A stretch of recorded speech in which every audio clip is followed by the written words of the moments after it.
Ma'am, I don't know where you learned law, YouTube. Let me explain how real courts work.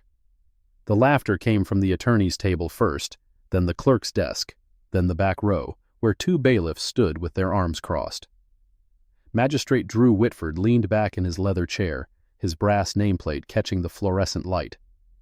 Third-generation legal family. Harvard Law. 15 years on the bench. He had laughed at dozens of pro se litigants before. This one, a black woman in a simple linen dress, clutching a leather journal, would be no different. But Whitford had made a mistake.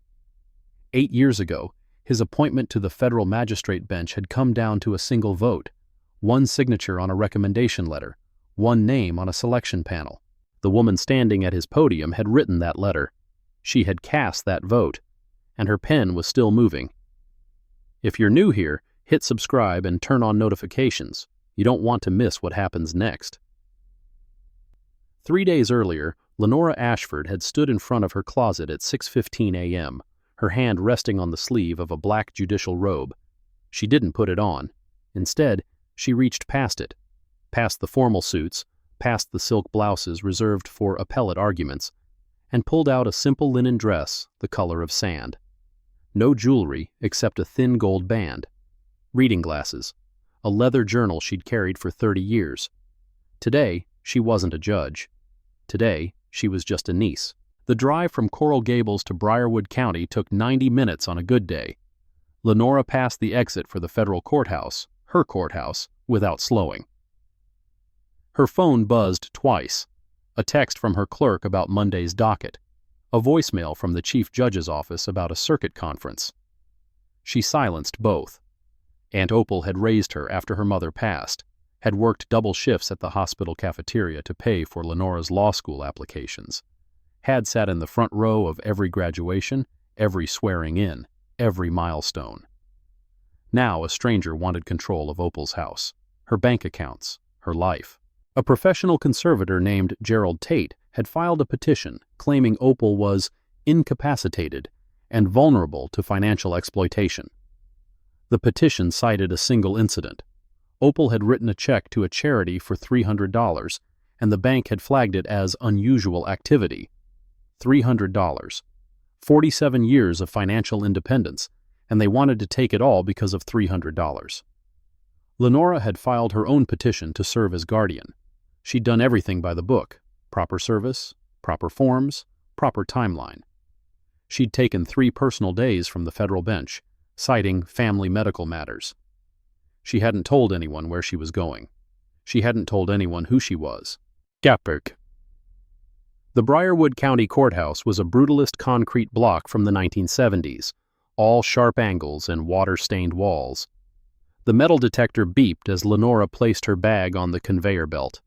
Everything out, bag open. The bailiff didn't look at her face. His eyes stayed on her hands as she removed her reading glasses, her tissues, her leather journal. What's this? He picked up the journal, flipped through the pages slowly. Most were blank. A few had dates and notes in tight, precise handwriting. It's a notebook. You recording something? No. He held it up to the light, as if checking for hidden electronics. Then he tossed it onto the belt. The spine bent as it landed. Lenora picked it up without comment, straightened the pages, noted his badge number, 4471, without writing it down. Old habit. The clerk's window had a line 6 people deep. Lenora waited. When she reached the front, the woman behind the glass didn't look up. Case number: Ashford Conservatorship, 2024 CP 0892. Typing. Slow. Deliberate. You the daughter? Niece. I'm appearing as proposed guardian. You have an attorney? I'm representing myself for this motion. The clerk's eyebrow lifted. She stamped the filing, slid it back through the slot without instructions, without eye contact. Courtroom 3B. You'll figure it out. Courtroom 3B smelled like old coffee and floor wax. Wooden pews worn smooth by decades of anxious waiting. Fluorescent lights humming a frequency just below hearing. Lenora took a seat in the back row and opened her journal. A young mother stood at the podium, arguing about child support. Her voice cracked twice. The magistrate, Whitford, according to the nameplate, checked his watch. An elderly man shuffled forward, confused about his hearing date. The clerk sighed loudly. Whitford waved him away without ruling. Then a man in an expensive suit breezed through the side door. Leather briefcase. Italian shoes. He walked straight to the clerk's desk, leaned in, said something that made her laugh. Attorney Dorian Mercer. Lenora recognized the name from the petition, opposing counsel for the conservator. Mercer glanced at the gallery, his eyes passing over Lenora like she was furniture. Then he took his seat at the counsel table, pulled out a legal pad, and began writing. Lenora wrote too. So, Ashford Conservatorship, 2024, CP 0892. Lenora rose, walked to the podium, set her journal on the wooden surface. Mercer was already at the opposing table, arranging his documents with practiced efficiency. Whitford looked down from the bench. And you are? Lenora Ashford, Your Honor, proposed guardian and niece of the ward. No attorney? I'm appearing pro se for this motion. His jaw tightened. Just slightly. Just enough. Very well. Mr. Mercer, you may proceed. Mercer stood, buttoned his jacket, and began. The petition was straightforward, he explained. Opal Ashford, age 81, had demonstrated cognitive decline and vulnerability to financial exploitation. A professional conservator, his client, Gerald Tate, was best positioned to manage her affairs. Temporary guardianship was requested pending full evaluation. Lenora listened, took notes, waited her turn. Ms. Ashford, your response? She stood. Your Honor, I'd like to note for the record that I was not served the amended petition until 42 hours ago. Florida Probate Rule 5.04 requires reasonable time to prepare a response. I received electronic service at 11:47 p.m. on March 3rd. This hearing was scheduled for 9 a.m. on March 5th. That's insufficient time under the rule. Whitford's eyes narrowed. I'm aware of the rules, ma'am. Mercer didn't stand. Your Honor, Ms. Ashford's technical objection shouldn't delay these proceedings. The ward's welfare is at stake. Agreed. Whitford shuffled papers. Objection noted and overruled. Continue, Mr. Mercer. Lenora's pen moved across the journal. For the record, she wrote the words without speaking them. Every time she spoke, Mercer objected. Hearsay. Relevance. Lack of foundation. Each time, Whitford sustained. He didn't look at her when he ruled. His attention stayed on Mercer, on the clerk, on the wall clock, anywhere but the woman at the podium. Your Honor, may I present the ward's written statement regarding her own wishes? Whitford's eyebrow rose. Is it notarized? Yes, Your Honor. Notarized and witnessed per Florida Statute 709.2105. Mercer was on his feet before she finished. Objection. The ward's competency is precisely what's at issue. Her statement is unreliable. Sustained. Lenora kept her voice level. Your Honor, the statute specifically provides for... Ms. Ashford. Whitford cut her off. We're not here for your aunt's opinions. We're here to determine what's best for her. That's my job, not yours. The clerk smirked. Mercer wrote something on his legal pad. Lenora closed her mouth, opened her journal, wrote. Your Honor, I'd like to request a continuance to properly respond to the amended petition and retain co-counsel if needed. Denied. You've had time. Respectfully, Your Honor, 42 hours does not constitute adequate time under Ms. Ashford. Whitford finally looked at her, really looked. Are you an attorney? I'm not appearing as an attorney in this matter. Then perhaps you should stop playing one. The laugh came from Mercer first. Low, controlled, almost polite. Then from the back of the courtroom, where the bailiff with badge 4471 stood with his arms crossed. Whitford's lips curled into something that wasn't quite a smile. Motion for temporary conservatorship granted. Review hearing in 60 days. We're adjourned. The gavel fell. Lenora closed her journal. Her hands didn't shake. 60 days. She intended to use every one of them. The clerk's window had a shorter line after lunch. Lenora waited anyway. I'd like to request a transcript of this morning's proceedings in case 2024 CP0892. The clerk, Lila Vance, according to her nameplate, didn't look up from her computer. Transcripts take 4 to 6 weeks. Florida Rule of Judicial Administration 2.535 requires transcripts to be available within... Ma'am. Vance finally met her eyes. I know the rules. 4 to 6 weeks. May I have the request form? Vance turned to the filing cabinet behind her, opened one drawer, closed it, opened another, closed it, opened a third. Can't find it. I'll wait. 3 minutes passed. Vance produced a form. Wrong form. Transcript request for criminal proceedings. I need the civil form. Vance took the paper back, returned to the filing cabinet. 2 more minutes. Printers jammed. I'll wait. The correct form emerged 5 minutes later. Lenora filled it out in the lobby, returned it to the window, and received a stamped copy. 23 minutes for a 2-minute task. She wrote the time in her journal. This case is about to get a lot more complicated. If you're enjoying the story, drop a like. It helps more than you know. The parking lot was half empty by 2 p.m. Lenora walked toward her car, keys in hand. Ms. Ashford, a word? Mercer had followed her. He stood between 2 SUVs, briefcase at his side, smile fixed in place. Mr. Mercer. Look, he stepped closer. I understand this is personal for you. Family matters always are. But you're in over your head here. These proceedings, they can get complicated, expensive, drawn out. I'm aware. My client is a reasonable man. Gerald Tate has handled dozens of conservatorships. He's not looking to take advantage of anyone. We could work something out. Joint guardianship, perhaps. Reduced fees.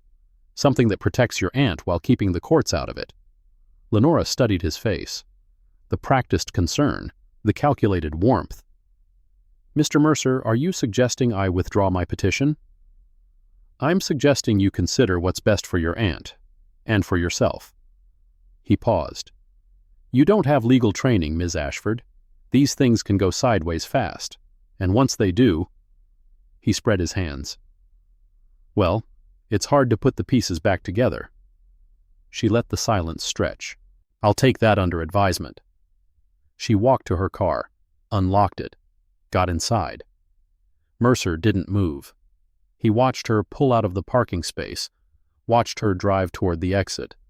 His smile never wavered. 1 week later, Lenora returned.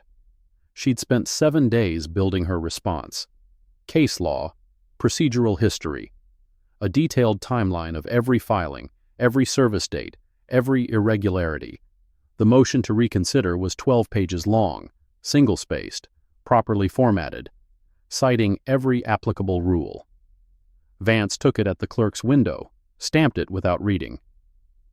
Judge Whitford's calendar is full, might be several weeks before he sees this. I understand. The following morning, Lenora received an email notification. Motion denied. 1 sentence. No hearing. No explanation. Motion to reconsider is denied. No hearing required. So ordered. Magistrate Drew Whitford. Lenora pulled up the court's electronic docket on her phone. Checked the timestamp of the denial. 8:47 a.m. The courthouse didn't officially open until 9. She took a screenshot, saved it to 3 separate folders.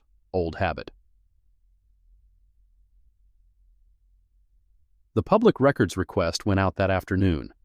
Florida Statute 119.07. Right of access to public records.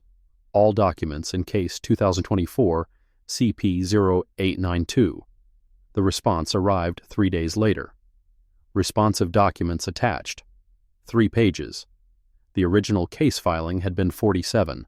44 pages missing, including Aunt Opal's notarized statement, including Lenora's original petition, including the service receipts proving late notice.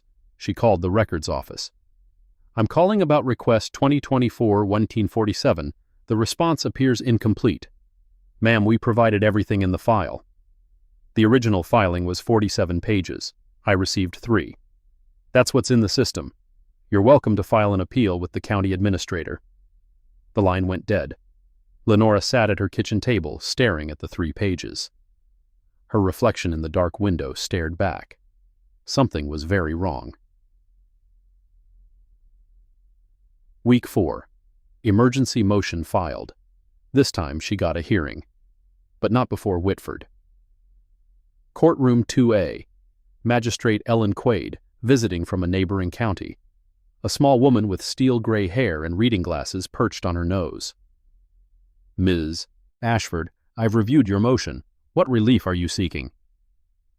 "Your Honor, I'm requesting the court order production of the complete case file, including all documents filed by both parties and any internal notes or communications regarding scheduling changes." Mercer was on his feet. "Your Honor, this is a fishing expedition. My client has produced everything required under discovery rules." Quaid peered over her glasses. "Mr. Mercer, the file does appear thin. 47 pages reduced to 3 is not a clerical error. It's a pattern." "Your Honor, I'm ordering the clerk's office to conduct an internal review and produce a complete index within 14 days. Ms. Ashford, you'll receive notice when documents are available." A small win, but Quaid's order had no teeth. Internal review meant the same office that lost the documents would investigate itself.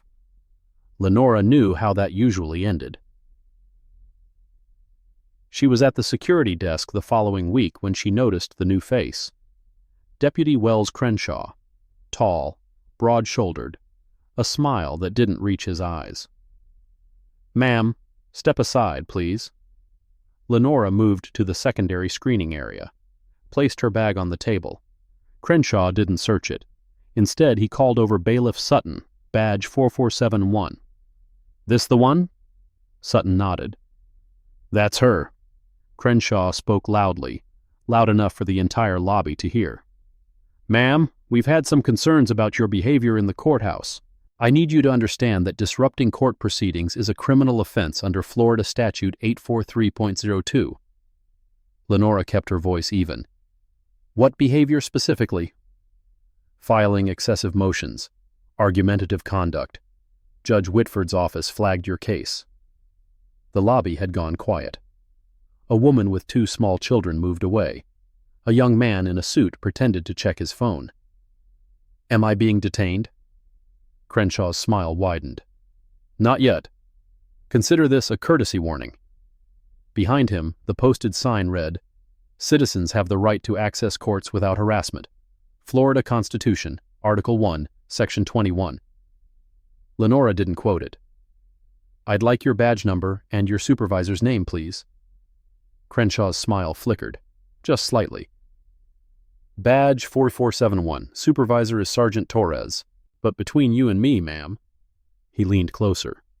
"Filing complaints just makes things harder for everyone." "I understand." She wrote both names in her journal without looking down. The following week, Lenora arrived early for her status conference, took a seat in the back row of courtroom 3B, waited. Sutton appeared in the doorway. "Ma'am, you're in the wrong courtroom. Case 2024 CP0892 is scheduled for courtroom 3B at 10 a.m. Move to 4A. Didn't you get the notice?" She hadn't.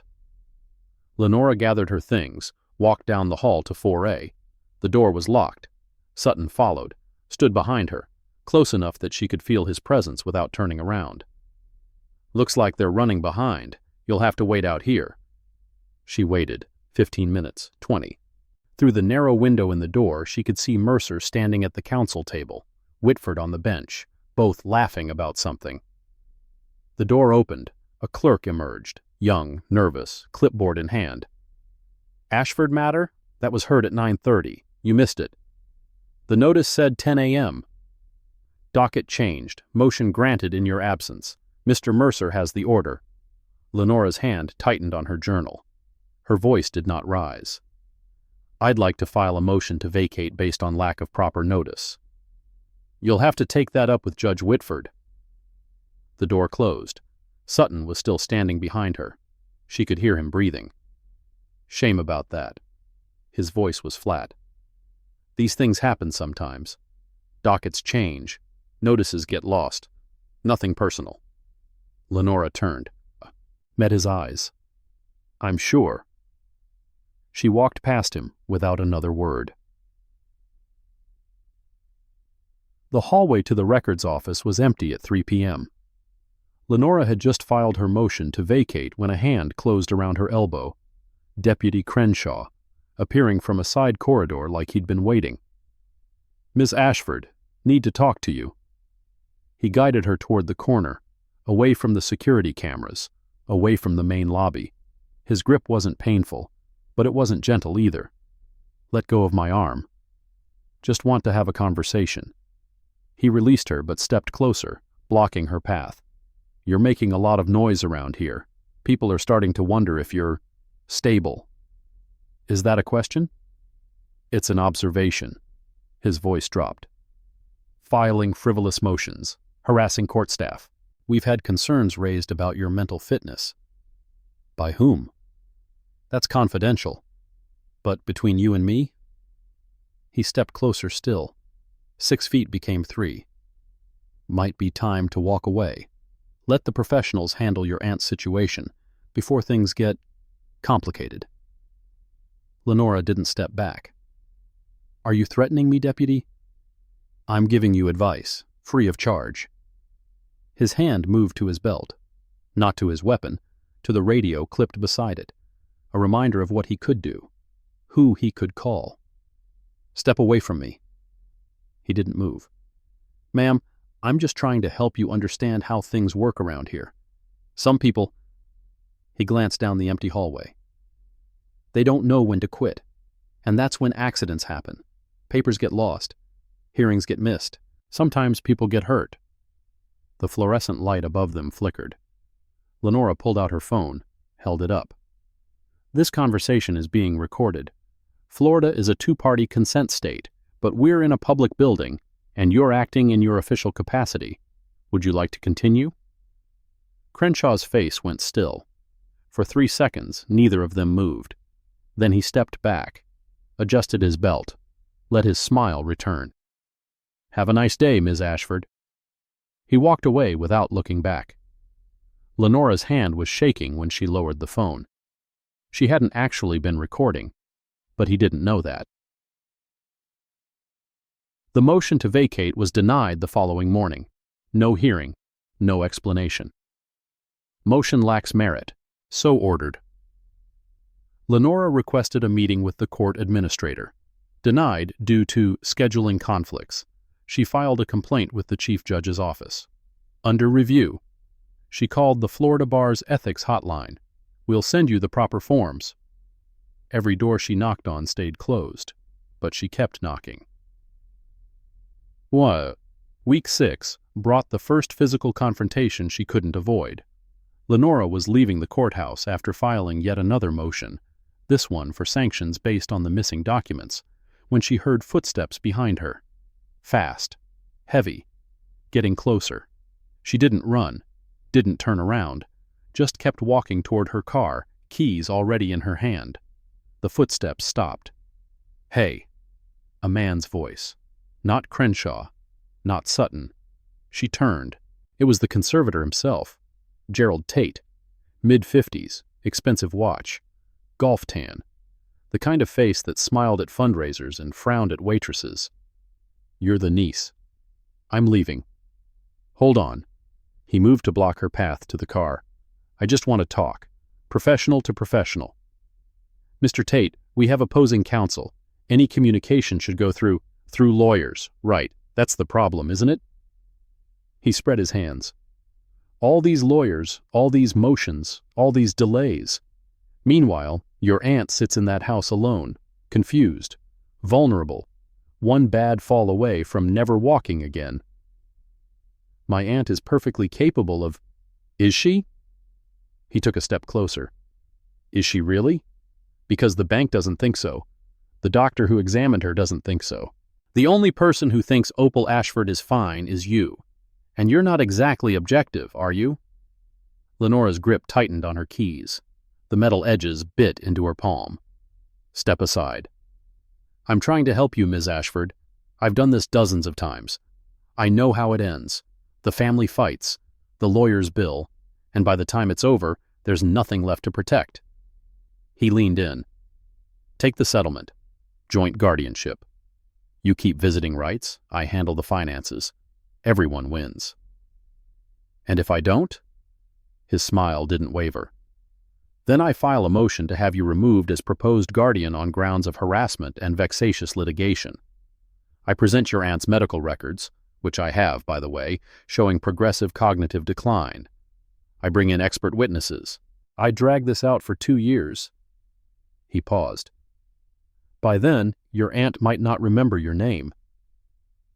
The parking lot was empty. No witnesses. No cameras that she could see. Lenora looked at his face, at the certainty there, the absolute confidence that she would fold, like everyone else had folded. Mr. Tate? Yes? I've noted everything you just said, including the threat to use confidential medical records as leverage. That's a potential HIPAA violation, and, depending on how you obtained those records, possibly criminal. His smile flickered. Now step aside, or I'll add assault to the list of complaints I'm filing tomorrow. She walked forward, directly at him. For one long moment, he didn't move. Then he stepped aside. Lenora got in her car, locked the doors, started the engine. In the rearview mirror, Tate was still standing in the same spot, watching her drive away. Things are about to escalate even further.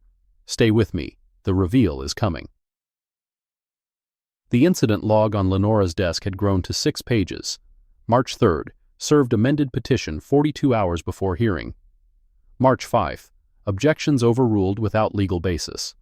Whitford laughed from the bench. March 12th, motion denied at 8:47 a.m. before courthouse opened. Timestamp documented. March 19th, public records response missing 44 pages. Written confirmation from Records Office. March 22nd, threatened by Deputy Crenshaw in courthouse hallway. Badge number 4471. No witnesses. No recording. March 26th, hearing time changed without notice. Motion granted in absentia. March 28th, motion to vacate denied without hearing. April 1st, confronted by Gerald Tate in parking lot. Threat to use medical records as leverage. She photographed every document, backed up to 3 separate drives. Cloud storage, local drive, USB in her safe deposit box. Old habit. It was the habit that had gotten her through law school, through her clerkship, through 32 years on the federal bench. Document everything. Trust nothing. Prepare for the worst. The worst was coming. Week 7. Lenora returned to the courthouse to retrieve copies of her latest filing. Routine. Simple. In and out in 10 minutes. The new security officer at the metal detector was someone she hadn't seen before. Young, nervous, fumbling with the X-ray controls. "Ma'am, I need to check your bag." "Of course." She placed it on the table. He opened it, removed her journal, her reading glasses, her phone. Then he reached deeper and pulled out something that wasn't hers. A small plastic bag, white powder inside. "What's this?" Lenora's blood went cold. "That's not mine." "Ma'am, this was in your bag." "I'm telling you that is not mine. Someone put it there." The officer looked past her, made a gesture. Deputy Crenshaw appeared from the side corridor, badge gleaming, smile already in place. "Problem here?" "Found this in her bag." The officer held up the plastic bag. Crenshaw's eyebrows rose in theatrical surprise. Well, Ms. Ashford, that's a serious matter." Lenora's voice didn't shake. That was planted. I want to speak to a supervisor immediately. Ma'am, I am the supervisor. Crenshaw reached for his cuffs. I'm going to need you to turn around and place your hands behind your back. The lobby went silent. Everyone was watching now. The clerk at the window, the families waiting in line, the lawyers passing through. A black woman in a linen dress, a white deputy with his hand on his handcuffs, a plastic bag of white powder that had appeared from nowhere. Lenora knew how this looked. She knew how this ended, but she didn't turn around. Deputy Crenshaw, I am formally requesting that bag be tested and fingerprinted before any arrest is made. I am also requesting the security footage from the past hour be preserved. And I am requesting the presence of your supervisor, not you, your actual supervisor, before we proceed. Crenshaw's smile tightened. That's not how this works, ma'am. Actually, it is. Florida Statute 901.15 provides that an arrest requires probable cause, which requires evidence that hasn't been tampered with. That bag was not in my possession when I entered this building. Your security officer, she glanced at his nameplate, Officer Daniels, can testify that I placed my bag directly on the X-ray belt without opening it. If that substance was in my bag, it would have appeared on the X-ray. I'd like to see the recording. Silence. The young officer shifted uncomfortably, glanced at the X-ray screen, which was blank. The recording is automatic. It saves for 24 hours, Lenora finished. I know, which means the footage from 3 minutes ago is still available. Pull it up. Crenshaw's hand hadn't moved from his cuffs. The lobby was absolutely still. Then a door opened behind the security checkpoint. An older man in a sheriff's uniform stepped through, silver bars on his collar, gray mustache. He looked at Crenshaw, at Lenora, at the plastic bag still dangling from the young officer's fingers. What's going on here? Sergeant Torres. Crenshaw's voice shifted, slightly deferential. Routine screening. Found contraband in this woman's bag. Torres walked to the X-ray machine, looked at the blank screen, looked at the officer. Daniels, did you see this on the scan? No, sir. I didn't. I was checking manually because the machine was what? Acting up. It froze for a minute. Torres turned to Crenshaw. Where exactly did you find this, deputy? In her bag, sir. Bottom compartment. And you were present for the search? I arrived after, so you didn't see it come out of her bag. Crenshaw's jaw tightened. No, sir, but Officer Daniels didn't see it on the X-ray. The machine was acting up, and you arrived after the fact. Torres turned to Lenora. Ma'am, I apologize for the confusion. We'll need to test this substance and review the security logs before making any determination. You're free to go. I'd like a copy of the incident report. You'll receive one within 48 hours. And I'd like the names of everyone present. Torres nodded. That can be arranged. He looked at Crenshaw, then at Daniels. We'll discuss this later. Lenora's hands didn't stop shaking until she reached her car. She sat in the driver's seat for 10 minutes, not moving, not starting the engine. Someone had tried to frame her, not threaten, not intimidate.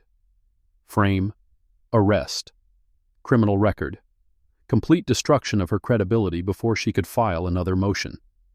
If Torres hadn't walked in at that moment, she closed her eyes. When she opened them, her phone was buzzing. Unknown number, Briarwood area code. She answered. Ms. Ashford? A woman's voice, older, hesitant. My name is Essie Mae Thornton. I'm a court reporter for Briarwood County. A pause. I need to talk to you. Not at the courthouse, somewhere private. How did you get this number? The filing system. Your emergency contact line is listed on your guardian petition. Lenora's heart was still racing. Trust nothing. Document everything. But something in the woman's voice made her pause. What do you want to talk about? Judge Whitford. And what happened in Courtroom 3B on March 5th? Another pause. I typed every word of that hearing, Ms. Ashford. Every single word. And what's in the official record? That's not what happened. Lenora gripped the phone tighter. Where do you want to meet? The diner was off the main highway, 20 miles from the courthouse. Formica tables. Coffee that had been sitting too long. A bell above the door that jingled when Lenora walked in. Essie Mae Thornton sat in the back booth, 62 years old, according to the court website. 34 years as a certified court reporter. She looked tired. Thank you for coming. She gestured at the seat across from her. I wasn't sure you would. I wasn't sure either. Lenora sat, waited. Essie Mae slid a manila envelope across the table. This is the certified transcript from your hearing, the real one, what I typed while sitting in that courtroom. Lenora opened the envelope, scanned the pages. Page 14, lines 3 to 7. Ms. Ashford. Your Honor, I'd like to present the ward's notarized statement. Magistrate Whitford. Is it notarized? Ms. Ashford. Yes, Your Honor. She pulled up the court's electronic docket on her phone, navigated to the same case. Official record. Respondent presented no evidence. Motion granted. The transcript said she'd tried to present evidence. The official record said she hadn't. Someone altered the record. Yes, ma'am. Essie Mae's voice was barely above a whisper. And it's not the first time. She slid another piece of paper across the table. A handwritten list. 2019, JCC 0447. Marva L. Jennings. 2021, JCC 0891. Charles T. Webb. 2023, JCC 0122. Sandra M. Oates. 3 complaints against Judge Whitford in the past 5 years. All dismissed. All black complainants. All pro se. Essie Mae met her eyes. All with transcript discrepancies that nobody ever followed up on. Lenora stared at the list. How do you know this? Because I typed 2 of those transcripts, Ms. Ashford. And when I saw what the official record said afterward, I asked questions. Questions that didn't go anywhere. She paused. I'm retiring next year. I've got my pension, my health insurance. I've kept my head down for 34 years because that's what you do if you want to survive. So, why are you telling me now? Essie Mae was quiet for a long moment. Because you're different. I've seen a lot of people come through that courtroom. Angry people, scared people. People who fold the second someone with a badge tells them to. But you... She shook her head. You don't fold. And you take notes, detailed notes, like you're building something. Lenora didn't respond. I don't know who you are, Ms. Ashford. I don't know why you didn't hire a lawyer, why you're doing this yourself, why you won't back down even when they plant drugs in your bag. Essie Mae leaned forward. But I know what I saw in that courtroom. I know what I typed. And I know you deserve to have the truth on the record. The diner was empty except for a waitress refilling coffee at the counter. Lenora looked at the transcript, at the list of names, at the woman across from her who had risked her career to sit in this booth. Miss Thornton. Call me Essie Mae. Essie Mae. Lenora folded the papers, put them back in the envelope. I need to tell you something. Something that changes what you think you know about this case. Okay. Lenora took a breath. 8 years ago, I served on a federal judicial selection panel. We reviewed candidates for magistrate appointments in the Southern District. She paused. Drew Whitford was one of the finalists. I voted in favor of his appointment. My vote was decisive. Essie Mae's face went pale. You're saying... I'm saying I helped put him on the bench. I wrote his recommendation letter. I believed he had judicial temperament, respect for procedure, commitment to equal treatment. Lenora's voice was steady. I was wrong. But that means... Essie Mae stopped. Who are you? Lenora reached into her bag, pulled out her judicial identification, set it on the table. U.S. District Court. Southern District of Florida, Senior Judge Lenora D. Ashford. S.E. May stared at it for a full 10 seconds. Oh, my Lord. I didn't tell anyone because I wanted to see how they'd treat someone who didn't have credentials, someone who couldn't fight back. Lenora's voice hardened. Now I know. S.E. May's hands were shaking. You're going after him, for real. I'm filing a complaint with the Judicial Qualifications Commission tomorrow. I have the timestamps, the transcript discrepancies, the pattern of prior complaints, and now, she touched the envelope, I have a witness. They'll know it was me. They might, but S.E. May... Lenora met her eyes. The 3 people on that list, Marva Jennings, Charles Webb, Sandra Oates, they didn't have what I have. They didn't have 32 years of legal experience. They didn't have a federal judgeship. They filed their complaints and got dismissed because nobody believed them. She leaned forward. I'm here because I have the privilege of being believed. They didn't. You can help me change that. The diner was silent except for the hum of the coffee machine. S.E. May looked at the judicial ID, at the envelope, at the woman across from her. What do you need me to do? 2 weeks later, Lenora sat in her home office at midnight. The file had grown to 300 pages. Transcripts, screenshots, incident logs, pattern analysis, prior complaints with matching details. She picked up her phone, dialed a number from memory. Ruth, it's Lenora. Ruth Okonkwo, investigator for the Florida Judicial Qualifications Commission. They'd known each other for 15 years, conferences, panels, the occasional dinner when their schedules aligned. Lenora, it's midnight. What's wrong? I need to file a complaint with the commission, a formal one, and I need to do it properly. Against who? A magistrate in Briarwood County, Drew Whitford. Silence on the other end. Lenora, are you sure? You know how these things go. Even with solid evidence, the commission moves slowly, and if there's any suggestion of personal bias... Ruth, Lenora's voice was quiet. I know him. I appointed him. The silence stretched longer this time. What? 8 years ago, federal selection panel. My vote made the difference. Lenora. I sat in his courtroom as a private citizen.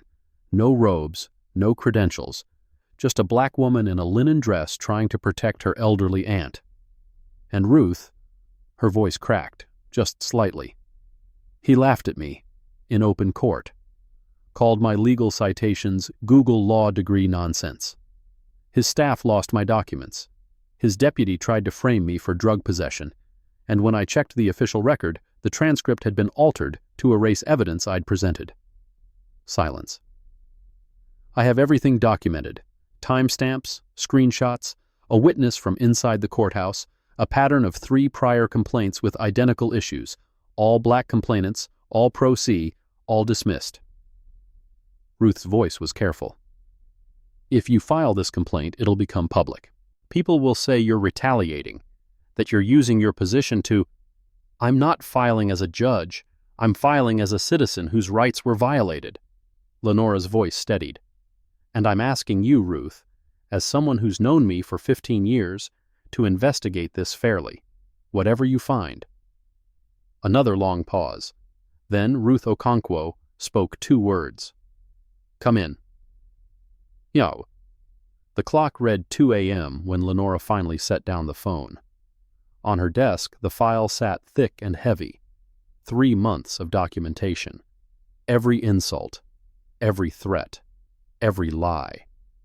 And in the morning, she would walk into the Florida Judicial Qualifications Commission and tell them who she really was. Drew Whitford had laughed at her in open court. He'd called her citations Google law degree nonsense. He'd ordered his deputy to threaten her, his clerk to lose her documents, his bailiff to block her access.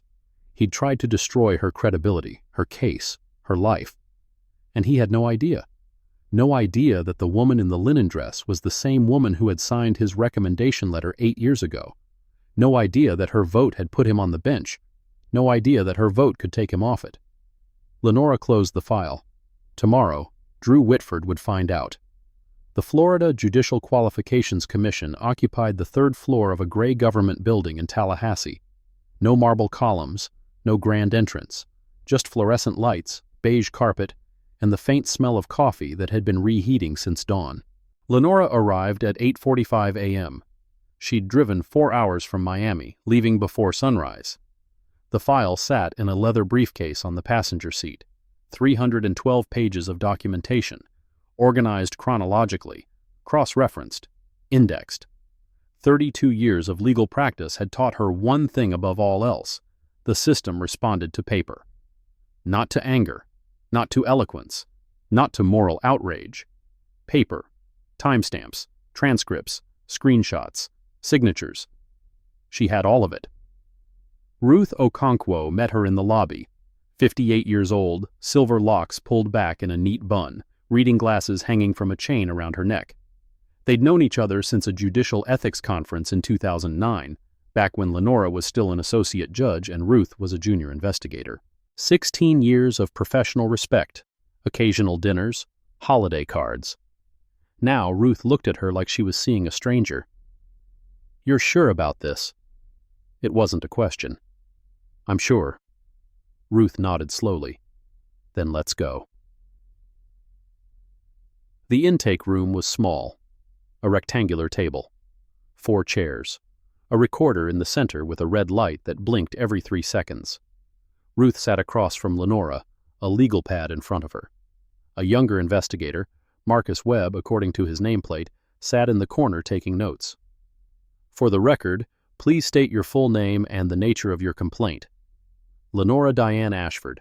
"I'm filing a formal complaint against Magistrate Drew Whitford of Briarwood County, Florida, alleging violations of Canon 2 and Canon 3 of the Code of Conduct for United States Judges, as well as potential violations of Florida Judicial Qualifications Commission, Rule 6A, regarding conduct unbecoming a judicial officer." Ruth's pen moved across her notepad. "And your relationship to the respondent?"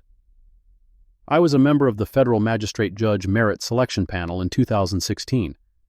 I voted in favor of Mr. Whitford's appointment to the Federal Magistrate Bench. My vote was decisive." Marcus Webb stopped writing. Looked up. Ruth's expression didn't change. "Continue." Lenora opened the briefcase, removed the file, set it on the table with a soft thud. "On March 5th of this year, I appeared in Magistrate Whitford's courtroom as a pro se litigant in a conservatorship matter involving my elderly aunt. I was not wearing judicial robes. I did not identify myself as a federal judge. I presented myself as a private citizen." She opened the file to the first tab. "This is the certified transcript of that hearing, prepared by court reporter S.E. May Thornton. Page 14, lines 3 through 7, show that I attempted to present a notarized statement from the ward. Magistrate Whitford asked if it was notarized. I confirmed it was." She turned to the second tab. "This is a screenshot of the official court docket entry for the same hearing. It states, quote, 'Respondent presented no evidence. Motion granted.' End quote." Ruth examined both documents, passed them to Marcus. "The transcript and the official record don't match." "No, they don't." Lenora continued. Tab by tab, document by document. The motion denied at 8:47 a.m., 25 minutes before the courthouse officially opened. The public records request that returned 3 pages instead of 47. The hearing time changed without notice, resulting in a ruling in her absence. The threat from Deputy Crenshaw in the courthouse hallway, the planted drugs at the security checkpoint, the pattern of 3 prior complaints, all black complainants, all pro se, all dismissed. 2 hours passed. The recorder's red light kept blinking. When Lenora finished, Ruth sat back in her chair. This comprehensive. I've had time. The prior complaints, Jennings, Webb, Oates, those files are sealed pending dismissal. I obtained the public portions through Florida Statute 119.07. The complaints themselves are public record once closed. What I'm asking, Lenora leaned forward, is for the commission to look at the pattern. 3 complaints in 5 years, all with similar allegations, all dismissed for insufficient evidence, all involving pro se litigants who didn't have the resources to appeal. And you believe your complaint is different because I have documentation they didn't have, timestamps, transcript comparisons, a witness from inside the courthouse. Lenora paused. And because I have standing that they didn't have. I'm a federal judge. When I say the official record was altered, people have to take it seriously. Ruth exchanged a glance with Marcus. You understand that filing this complaint will become public. Whitford's attorneys will argue bias. They'll say you're using your position to retaliate against a state magistrate. I'm not filing as a judge, I'm filing as a citizen. That's a distinction the press won't make. Then let them write what they want. Lenora's voice hardened. Marva Jennings filed a complaint in 2019. She was a retired schoolteacher whose son's estate was being contested. The complaint was dismissed in 6 weeks. Charles Webb filed in 2021. He was a disabled veteran trying to access his benefits. Dismissed in 4 weeks. Sandra Oates filed in 2023. She was a single mother fighting for custody of her grandchildren. Dismissed in 3 weeks. She closed the file. 3 black citizens. 3 dismissed complaints. 3 times the system told them their experiences didn't matter. Her eyes met Ruth's. I'm here because I have the privilege of being believed.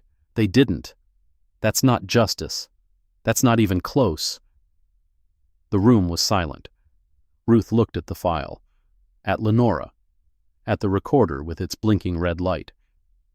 The commission will need to conduct its own investigation, interview witnesses, review evidence. That process takes time, typically 8 to 12 weeks for preliminary findings. I understand.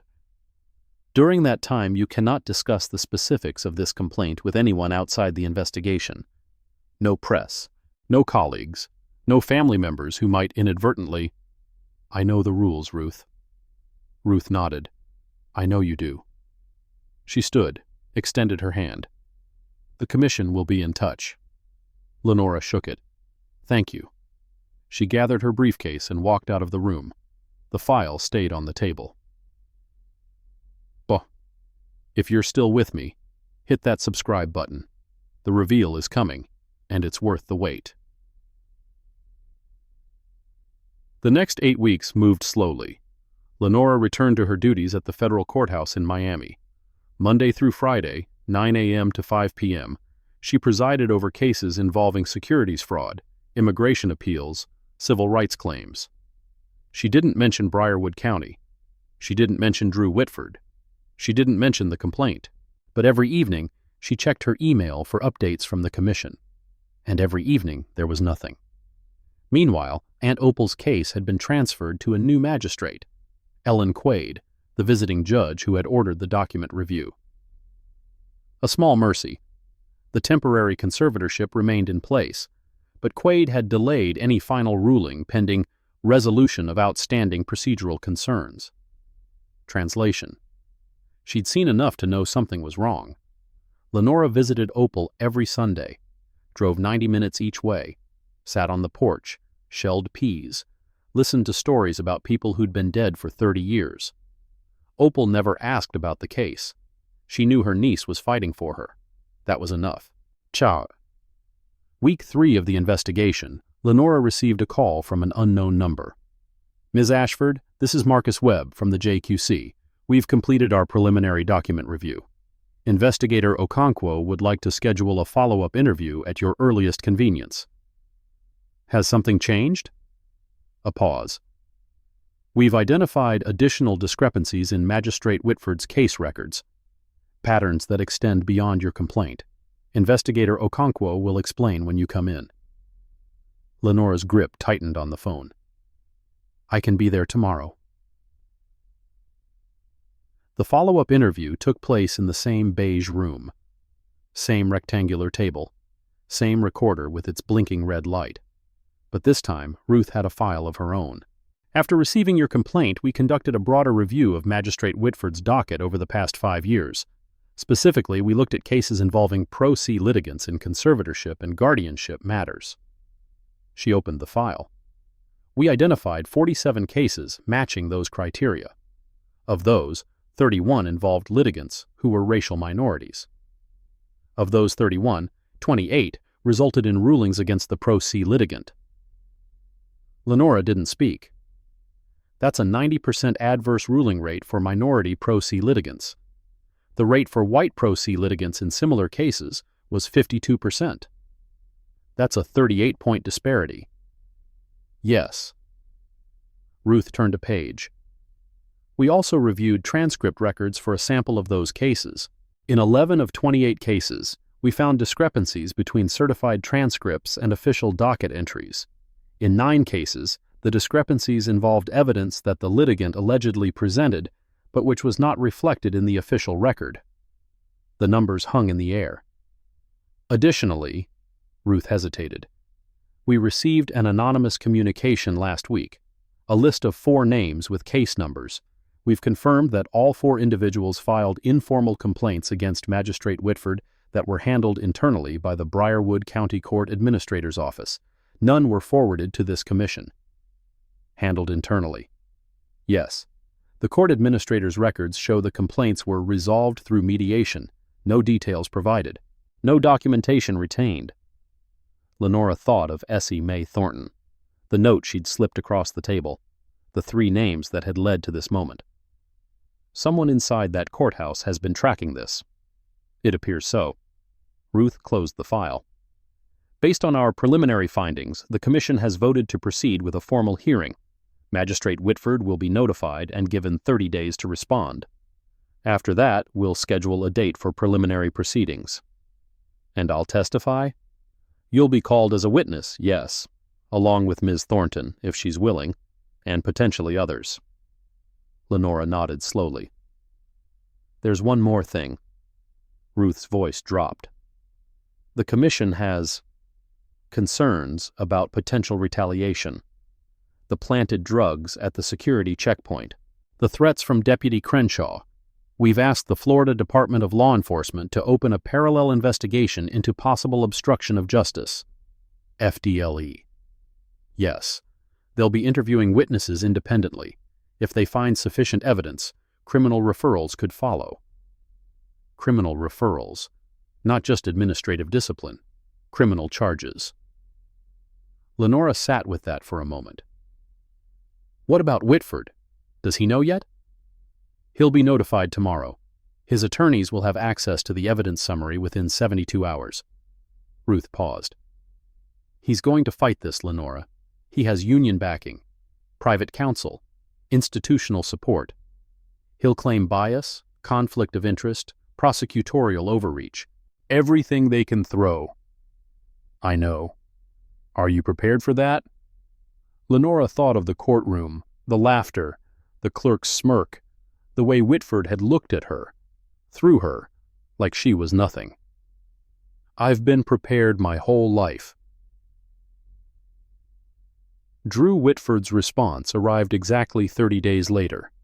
62 pages, 3 attorneys, a motion to dismiss on 7 separate grounds. Lenora read it in her chambers after hours, with the door closed. Ground 1. Conflict of interest. The complainant's prior professional relationship with the respondent creates an inherent bias that taints the entire proceeding. Ground 2. Prosecutorial overreach. The Commission's investigation exceeded its statutory authority by reviewing cases beyond the scope of the original complaint. Ground 3. Insufficient evidence.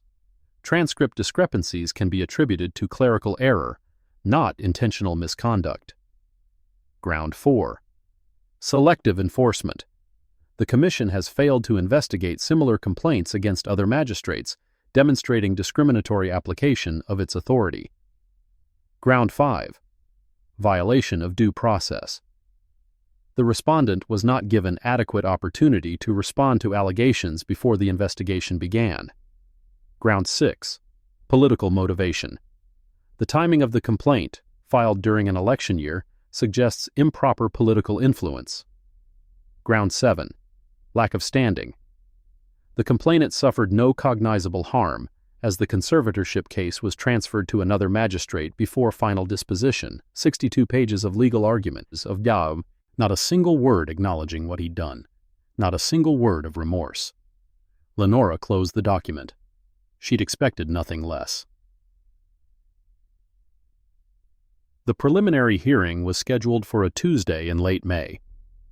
3 months after Lenora had stood in Whitford's courtroom in a linen dress, watching him laugh. The commission's hearing room was smaller than she'd expected. No gallery, no press, just a long table for the 6 commissioners, a witness stand, and 2 tables for the parties, Whitford and his attorneys on one side, the commission's investigative team on the other. Lenora sat in the witness section. Simple navy dress, pearl earrings, the ones Aunt Opal had given her for law school graduation. She didn't look at Whitford. She didn't need to. This hearing will come to order. Commissioner Harold Vance, no relation to the clerk, sat at the center of the panel, 71 years old, former appellate judge, known for his patience and his precision.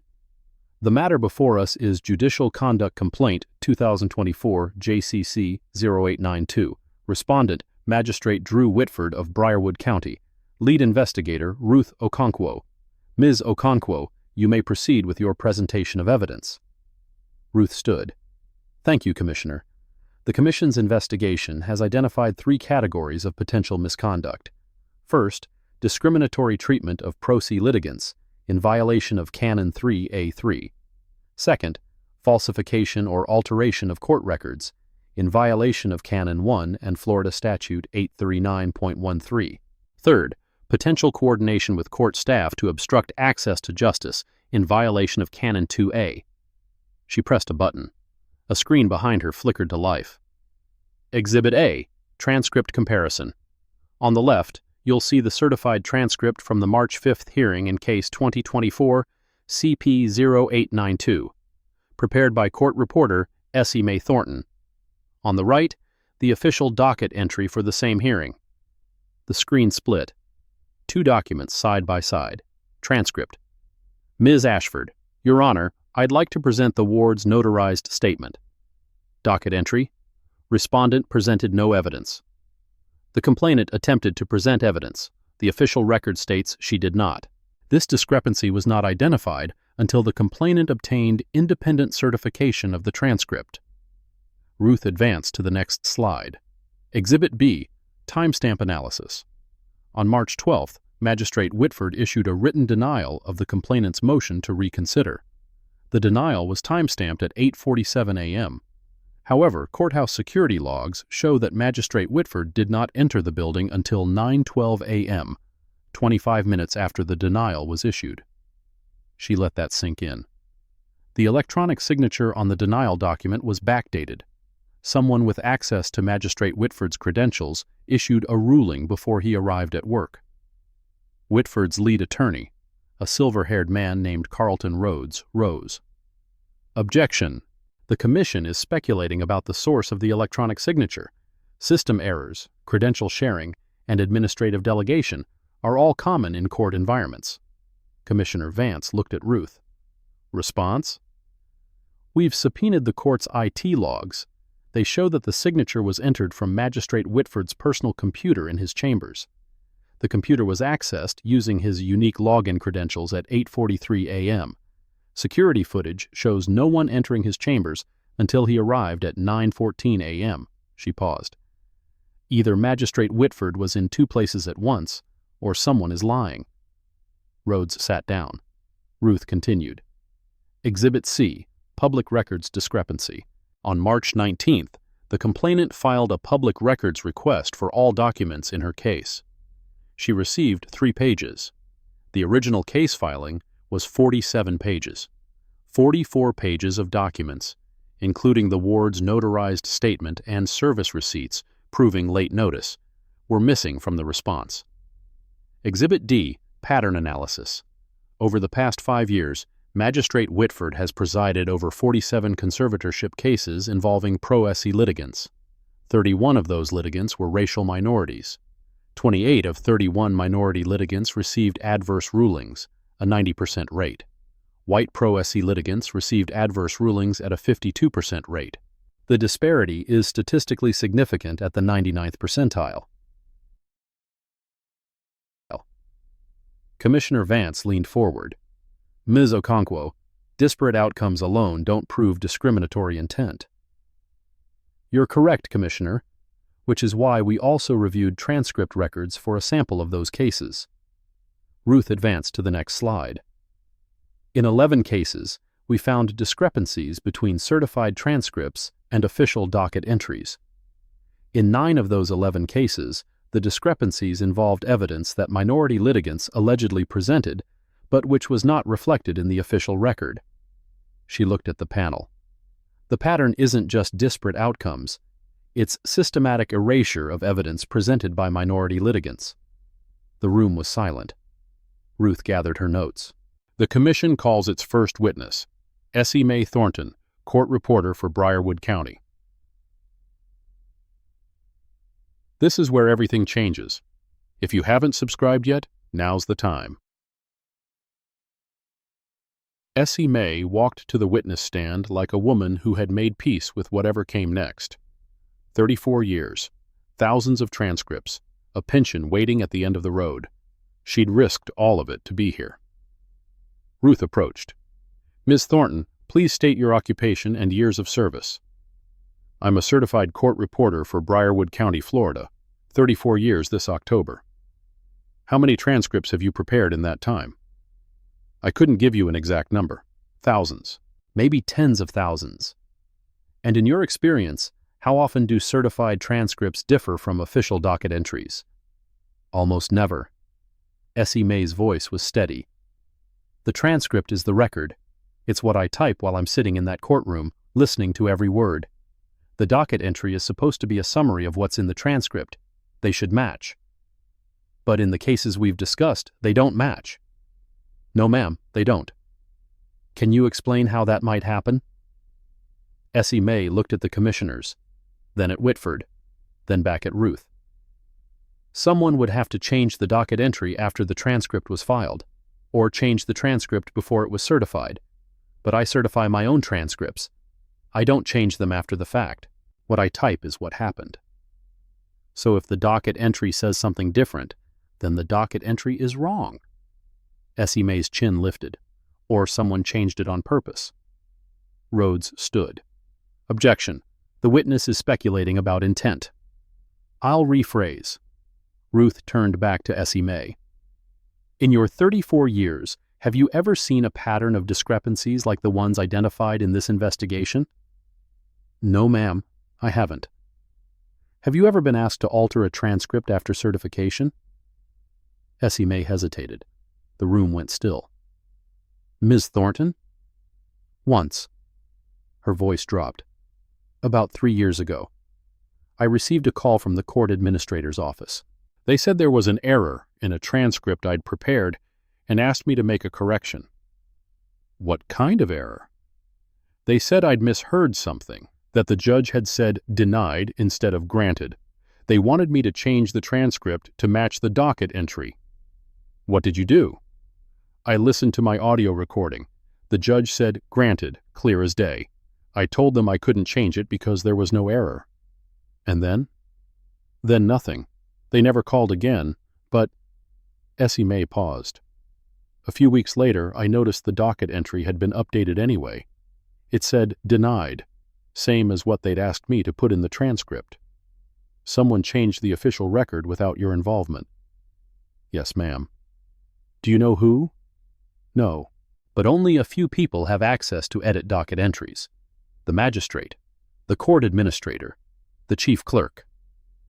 Ruth let the silence stretch. No further questions.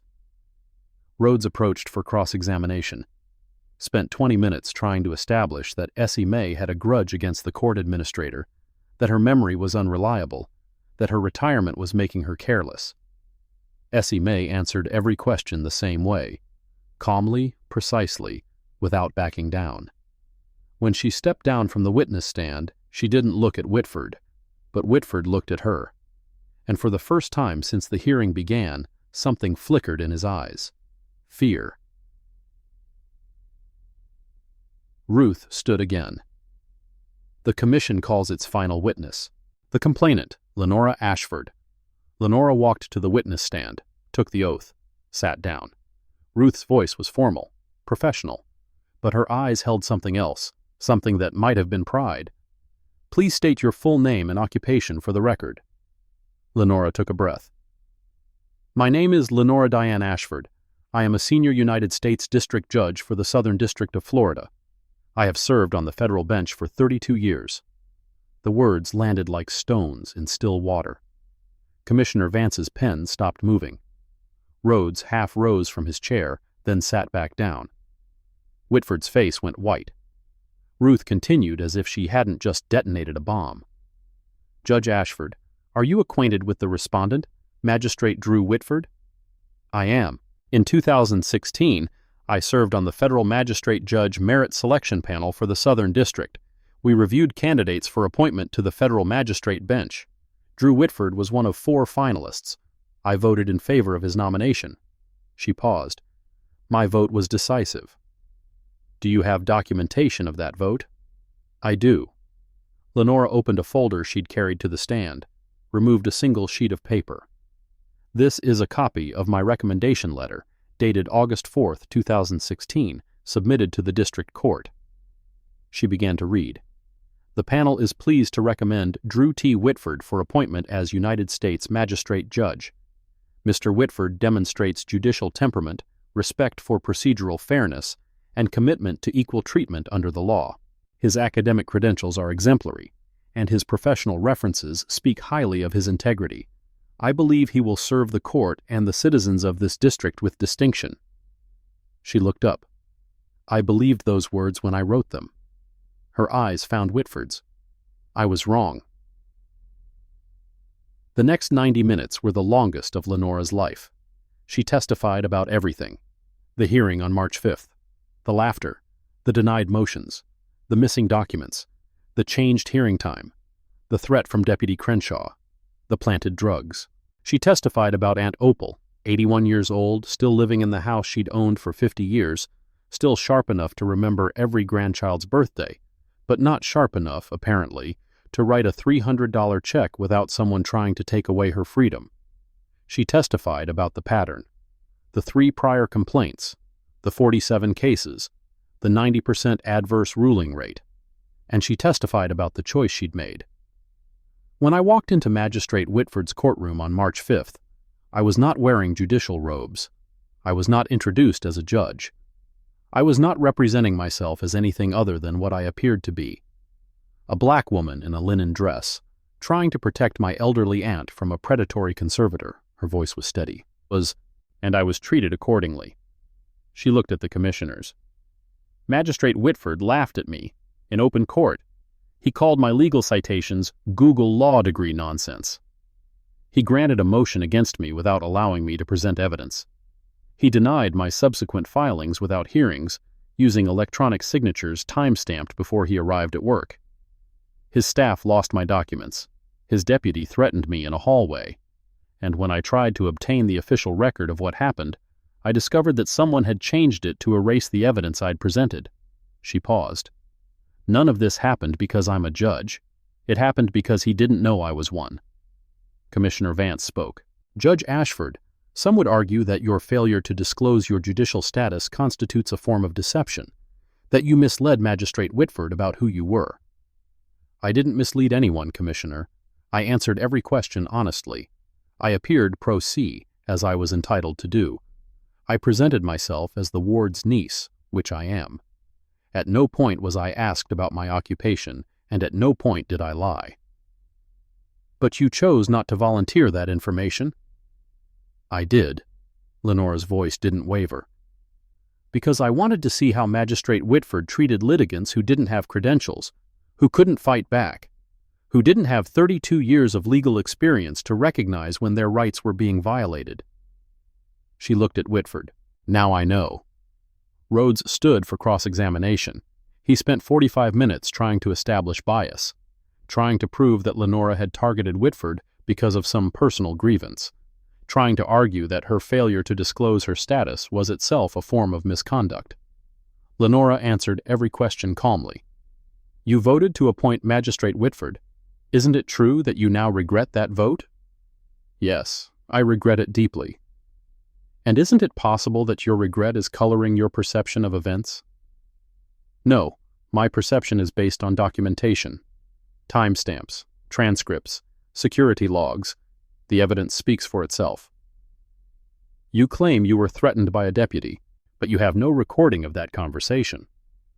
I was unable to record because I was being physically blocked in a hallway with no witnesses present. That's rather the point of threatening someone, Mr. Rhodes. You claim drugs were planted in your bag, but the charges were dropped.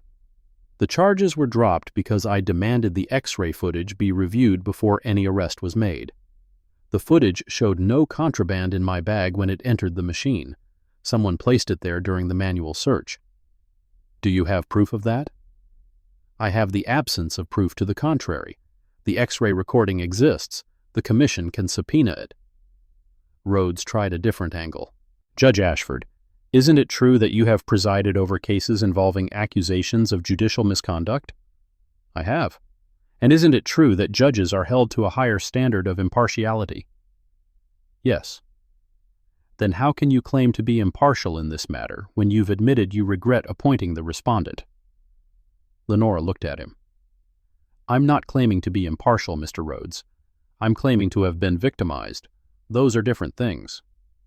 Rhodes opened his mouth, closed it. No further questions.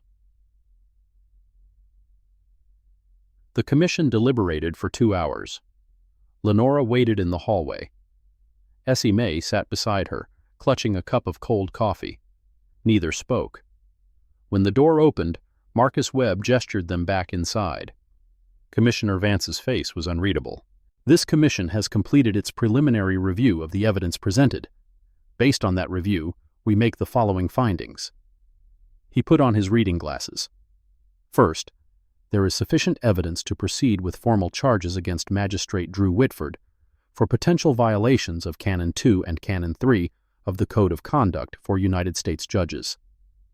The evidence of discriminatory treatment, while not conclusive, is substantial enough to warrant full proceedings.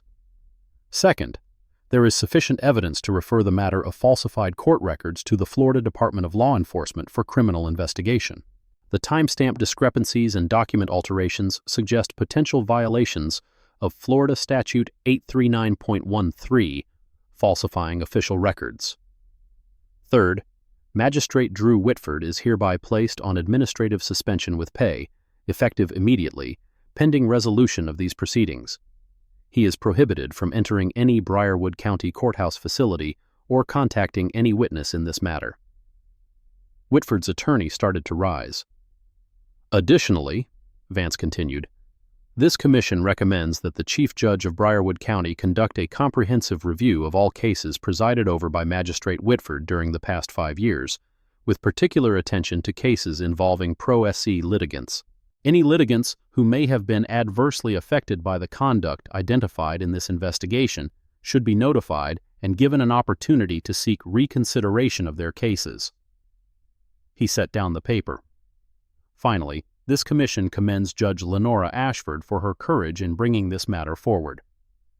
The decision to file a complaint against a judicial officer she herself helped appoint demonstrates an uncommon commitment to accountability.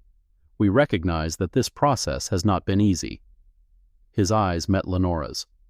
The formal hearing will be scheduled within 90 days. The matter is referred to the Florida Supreme Court for final disposition. This preliminary proceeding is adjourned. The gavel fell. Lenora walked out of the building into afternoon sunlight. Essie May caught up to her on the steps. "You did it!" Her voice was thick. "You actually did it!" "We did it." Lenora turned to face her. "I had the standing. You had the evidence. Neither one of us could have done this alone." Essie May wiped her eyes. "What happens now?" "Now we wait. Formal hearing in 90 days. FDLE investigation running parallel. Whitford's lawyers will appeal everything, delay everything, challenge everything. It could take a year, maybe longer. But he's suspended. With pay, And the charges are potential violations, not confirmed findings. He could still walk away from this with a reprimand and early retirement. Essie May's face fell. That's not justice. No. Lenora looked at the gray government building behind them. It's not. But it's more than Marva Jennings got, more than Charles Webb, more than Sandra Oates. She touched Essie May's arm. It's a start. The drive back to Miami took 5 hours. Traffic, construction, an accident near Orlando that stopped everything for 40 minutes. Lenora didn't mind. She needed the time to think. The commission's preliminary findings were significant. Suspension, criminal referral, formal charges pending, more than most complaints ever achieved. But she knew how these things ended. Whitford had union backing, private attorneys, institutional support. He'd been on the bench for 8 years, and in that time, he'd built relationships, made allies, accumulated favors. The system protected its own, even when one of its own turned against it. Her phone buzzed. Ruth Okonkwo. Lenora, I wanted you to hear this from me before it hits the press. What is it? Whitford's attorneys just filed an emergency motion with the Florida Supreme Court. They're arguing that the commission exceeded its authority by investigating cases beyond your complaint. They want the entire investigation dismissed. Lenora's hands tightened on the steering wheel. On what grounds? Prosecutorial overreach. They're claiming the statistical analysis and pattern evidence were obtained without proper authorization. That's absurd. The commission has broad investigative authority under the Florida Constitution. I know, but they're asking for an emergency stay pending review. If the Supreme Court grants it, Whitford's suspension gets lifted. The criminal referral gets frozen. Everything stops. Yes. Lenora stared at the highway stretching ahead. When will the Supreme Court rule? Could be days, could be weeks. You know how these things go. She did. Thank you for telling me, Ruth. Lenora, Ruth's voice softened. You did everything right. Whatever happens next, remember that. I'll try. She hung up. The highway kept stretching. Everything Lenora built could fall apart. But this story isn't over yet.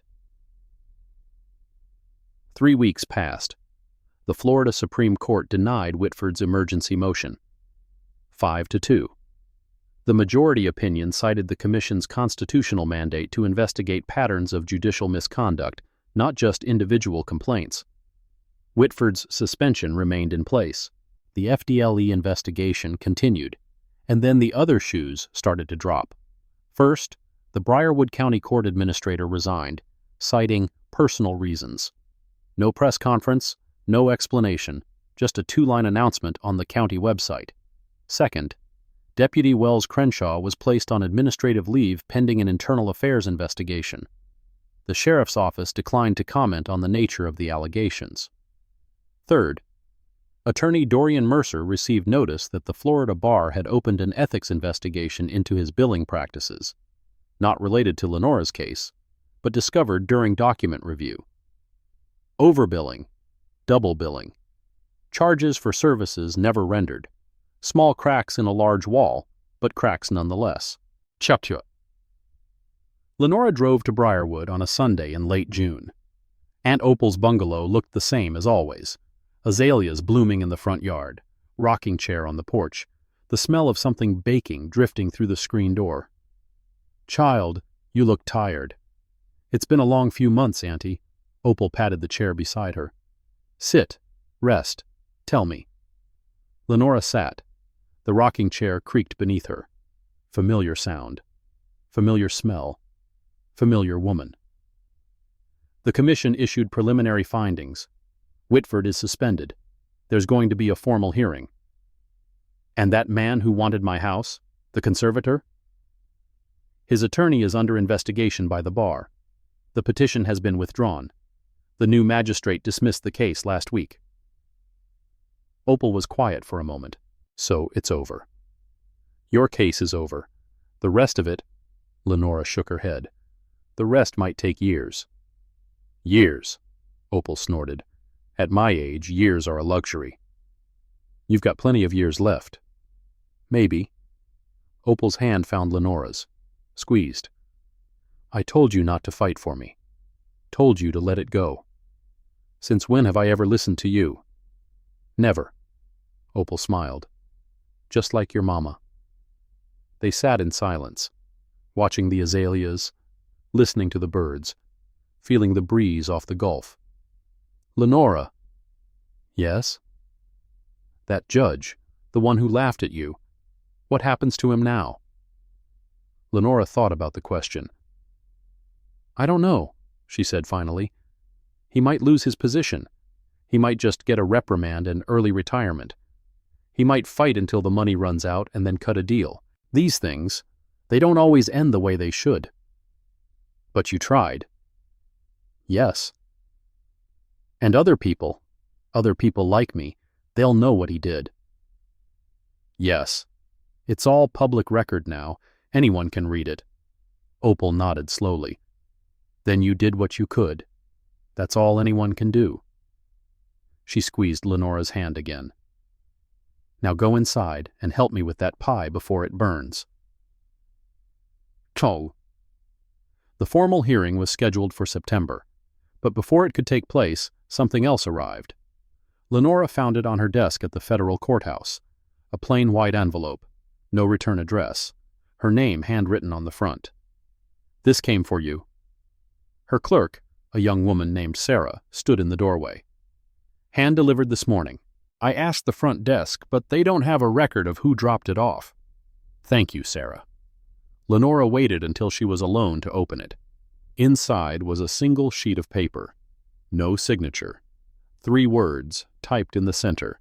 There are more. Below the words, a list.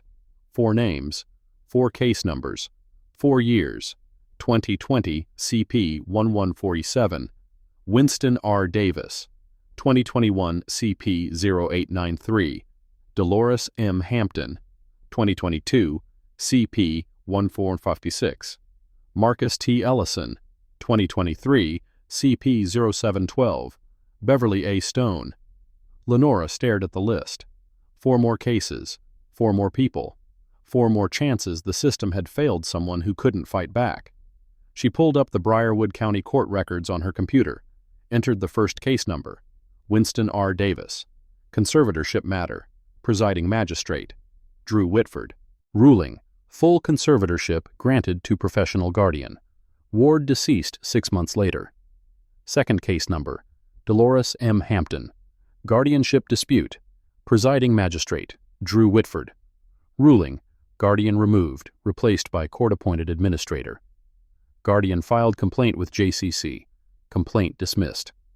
Third case number, Marcus T. Ellison, estate administration, presiding magistrate, Drew Whitford, ruling, will contested, estate transferred to court supervision, beneficiary filed ethics complaint, complaint resolved through mediation. Fourth case number, Beverly A. Stone, conservatorship matter, presiding magistrate, Drew Whitford, ruling, emergency conservatorship granted, ward transferred to care facility, current status, unknown, 4 cases, 4 rulings. 4 people whose lives had been altered by decisions made in Whitford's courtroom, and someone inside that courthouse, someone with access to records and case numbers, had collected them all. The same someone who had sent Essie Mae Thornton the list of JCC complaints. The same someone who had tracked the pattern when no one else was watching. Lenora picked up her phone. Ruth, it's Lenora. I just received something you need to see. The FDLE investigation expanded. 4 more cases became 14. 14 became 23. 23 became a number that made the newspapers. Briarwood Magistrate under investigation for systemic misconduct. The headlines ran for 3 days.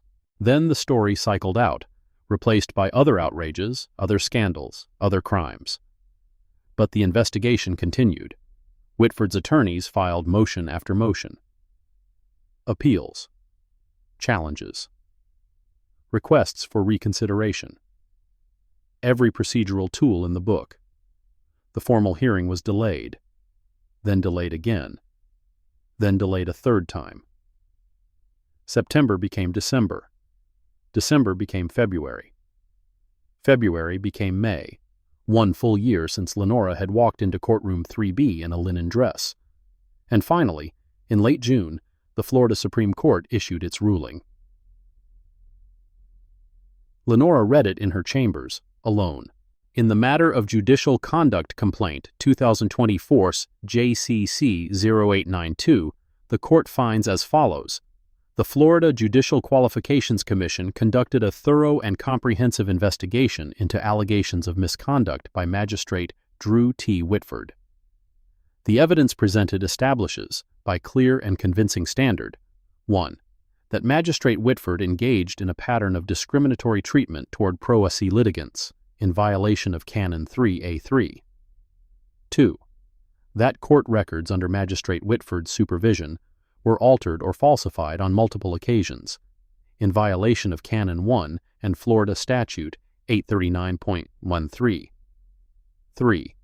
That Magistrate Whitford failed to maintain the high standards of conduct required of judicial officers, in violation of Canon 2A. Based on these findings, the court orders 1. Magistrate Drew T. Whitford is hereby removed from the bench, effective immediately. 2. Magistrate Whitford is barred from serving in any judicial capacity in the state of Florida. 3. The matter of falsified court records is referred to the state attorney for the 4th Judicial Circuit for consideration of criminal prosecution. 4. All litigants adversely affected by Magistrate Whitford's misconduct shall be notified of their right to seek reconsideration of their cases. The court acknowledges the significant role played by the complainant, Senior U.S. District Judge Lenora D. Ashford, in bringing this matter to light. Judge Ashford's willingness to subject herself to the same treatment experienced by ordinary citizens exposed a pattern of misconduct that might otherwise have continued undetected. So ordered, removed, barred, referred for criminal prosecution. Lenora set down the paper. It wasn't everything. Criminal charges might never materialize. Whitford might never see the inside of a courtroom as a defendant. The people whose lives he damaged might never receive full restitution. But it was something. It was more than Marva Jennings had gotten, more than Charles Webb, more than Sandra Oates, more than Winston Davis, Dolores Hampton, Marcus Ellison, Beverly Stone, more than all the people whose names were never recorded, whose complaints were never filed, whose experiences disappeared into the grinding machinery of a system that protected its own. Lenora looked out the window of her chambers. The Miami skyline sparkled in the afternoon sun. 32 years she'd looked out this window. 32 years of cases and rulings and appeals. 32 years of believing, mostly, that the system worked. Now she knew better. The system didn't work. Not automatically, not reliably, not without people willing to push it. She picked up her phone. "Auntie, it's me. Turn on the news." Check. The aftermath came in pieces. Whitford's removal made headlines for a day. Then it faded, replaced by other stories, other scandals. But in Briarwood County, things changed, slowly, unevenly, but perceptibly. The new court administrator implemented the recording redundancy policy that had been pending budget approval for 8 months. Dual systems, automatic backups, timestamp verification. The sheriff's office completed its internal investigation of Deputy Wells Crenshaw. He was terminated, not for threatening Lenora, but for falsifying incident reports in 3 unrelated cases that surfaced during the review. The Florida Bar concluded its investigation of attorney Dorian Mercer. He received a public reprimand and 18 months of supervised practice, not disbarment, but a permanent mark on his record. And the conservator, Gerald Tate, quietly retired from the guardianship business. His company dissolved, his pending petitions withdrawn, his name removed from the approved guardian list. Small victories, incomplete victories, but victories nonetheless. Lenora returned to Briarwood one last time on a Sunday in early August. Aunt Opal was on the porch, as always. Rocking chair, iced tea. The azaleas had bloomed and faded and would bloom again next spring. "You look different," Opal said. "Different how?" "Lighter, like you put something down." Lenora sat beside her, let the silence stretch. "The judge was removed. Official order came through last month." "I heard." Ruthie called. "Of course she did. Said you did good, child. Said you made a difference." Lenora watched the birds in the magnolia tree across the street, the same tree she'd climbed as a girl, visiting in summers, running barefoot through Opal's yard. "I made a small difference. In one county, in one courthouse, against one judge. That's how it starts. Maybe. Or maybe it's how it ends. Maybe Whitford was the exception. Maybe the next magistrate will be just as bad, and there won't be anyone to notice." Opal's hand found hers. "There'll be someone. There always is. That's what you taught me, Lenora. That's what you taught everyone who's been watching this past year." "What's that?" "That it's possible." Opal squeezed her hand. "That's all anyone needs to know. That it's possible to fight back and win, even if you lose sometimes. Even if it's hard. Even if the system is broken and everyone tells you to give up." She smiled. "You showed them it's possible. That's enough." The letter sat in Lenora's desk drawer for 6 months. The anonymous list, the 4 names, the someone inside the courthouse who had been watching, collecting, waiting. She never found out who sent it, but she kept it. And sometimes, late at night, when the courthouse was empty and the cleaning crew had gone, she would take it out and look at it. There are more. There always were. There always would be. The question was whether anyone would notice. The question was whether anyone would fight. In February of the following year, Lenora received a phone call. "Judge Ashford, this is Marva Jennings. I don't know if you remember me. I filed a complaint against Drew Whitford in 2019. It was dismissed." Lenora sat up straighter. "I remember your name, Ms. Jennings. I read your complaint during the investigation. I saw what happened. What you did. I wanted to—" The voice cracked. "I wanted to thank you. Nobody believed me. Nobody would listen. And then you came along and you proved everything I said was true. You proved it, Ms. Jennings. Your complaint was part of the pattern.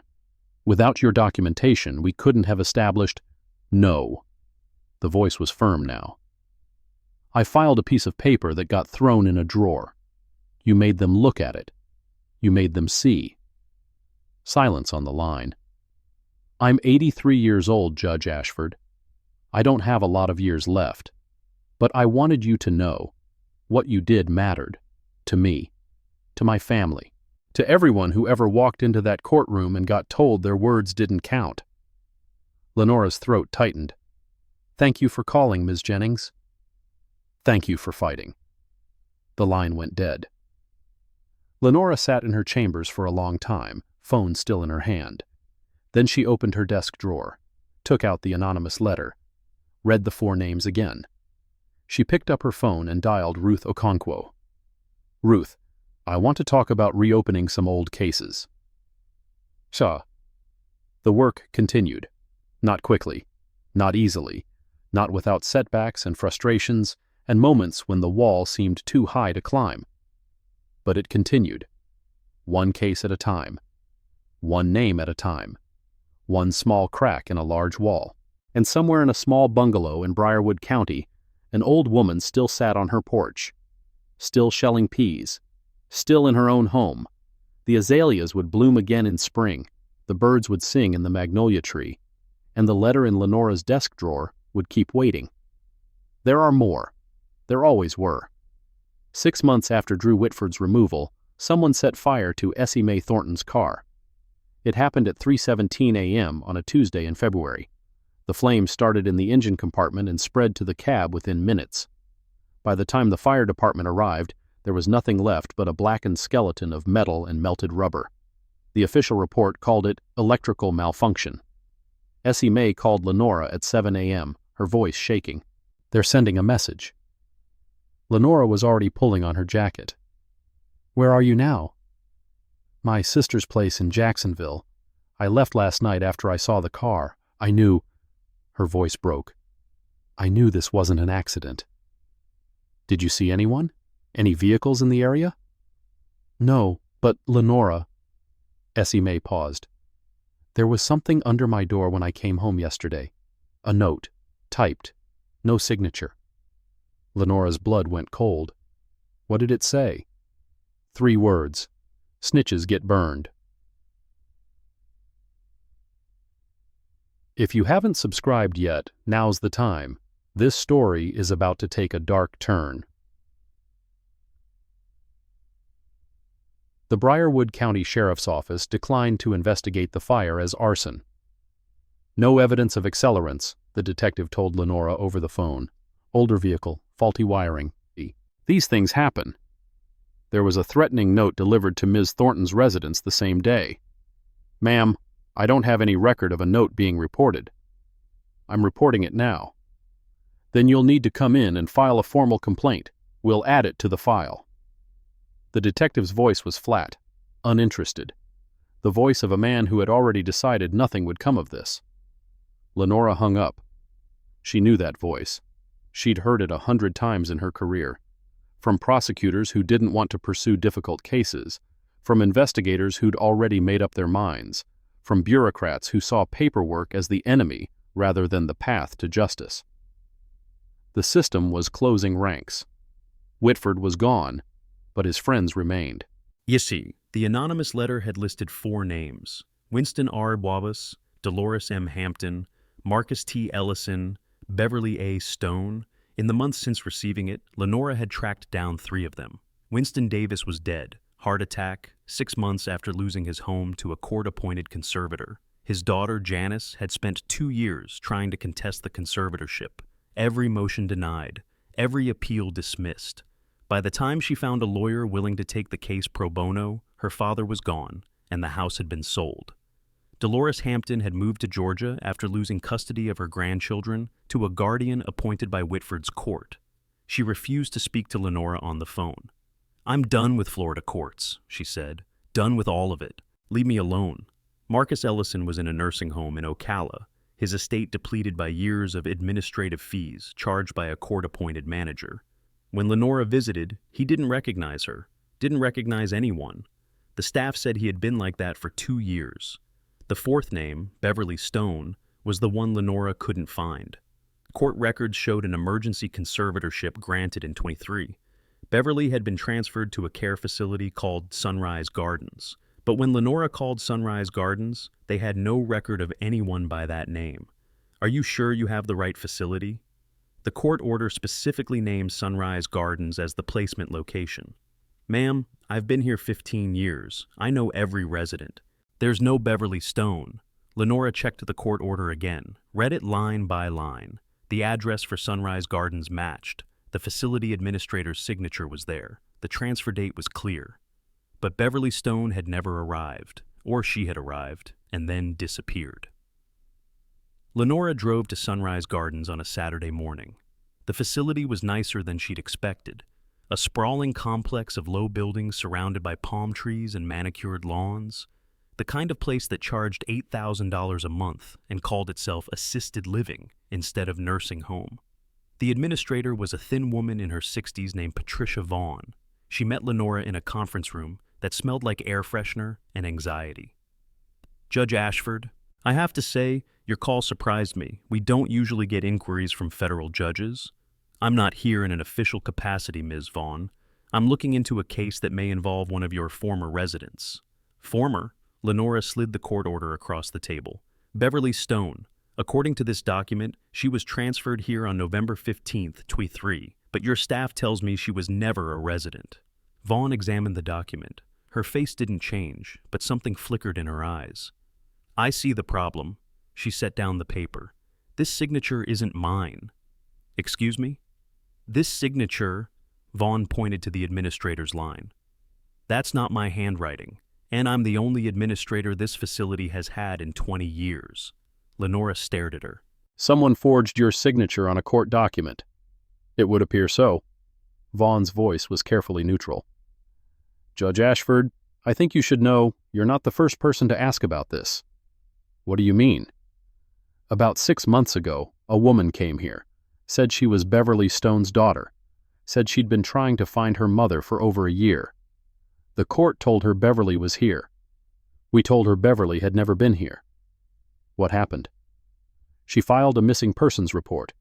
I gave her copies of our intake records showing no one by that name. And then, Vaughn hesitated. About 2 weeks later, she called to say she was dropping the investigation. Did she say why? No, just that she'd found the answers she was looking for and didn't want to pursue it anymore. The air freshener suddenly smelled cloying, oppressive. Do you have her contact information? Vaughn nodded slowly. I kept her card. Something about the whole thing felt wrong. She opened a desk drawer and pulled out a business card. Lenora read the name. Regina Stone Patterson, attorney at law, Tallahassee, Florida. Regina Stone Patterson's law office was in a converted Victorian house 3 blocks from the state capitol. Lenora arrived without calling ahead. Sometimes surprise was the only way to get honest answers. The receptionist, a young man with nervous eyes, told her Ms. Stone Patterson was with a client. I'll wait. She waited 45 minutes, watched lawyers come and go, watched the receptionist glance at her every few minutes, clearly wondering why a black woman in a simple dress was sitting in the lobby without an appointment. Finally, a door opened. Judge Ashford? Regina Stone Patterson was younger than Lenora expected, early 40s, natural hair pulled back in a twist, eyes that held equal parts suspicion and exhaustion. How do you know who I am? Everyone in the legal community knows who you are. You're the judge who took down Drew Whitford.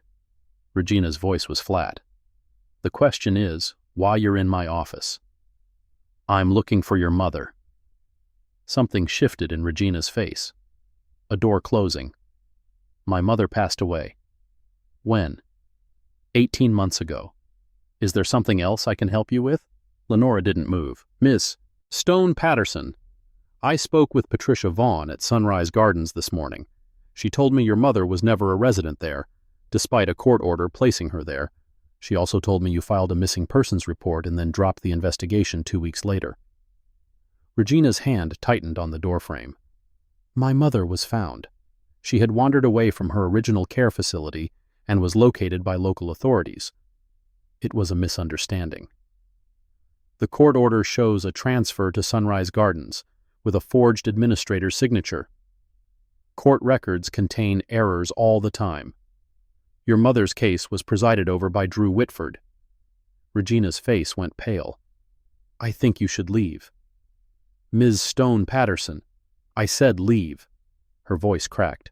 I don't know what you're looking for, Judge Ashford, but my mother is dead. Whatever happened to her, whatever was done to her, it's over. I can't bring her back. I can't change anything. All I can do is move forward. She started to close the door. Someone is threatening the witnesses in the Whitford case. Regina stopped. Essie Mae Thornton, the court reporter who testified, her car was set on fire last week. She received a note that said, "Snitches get burned." The sheriff's office is calling it an accident. Regina's hand trembled on the doorframe.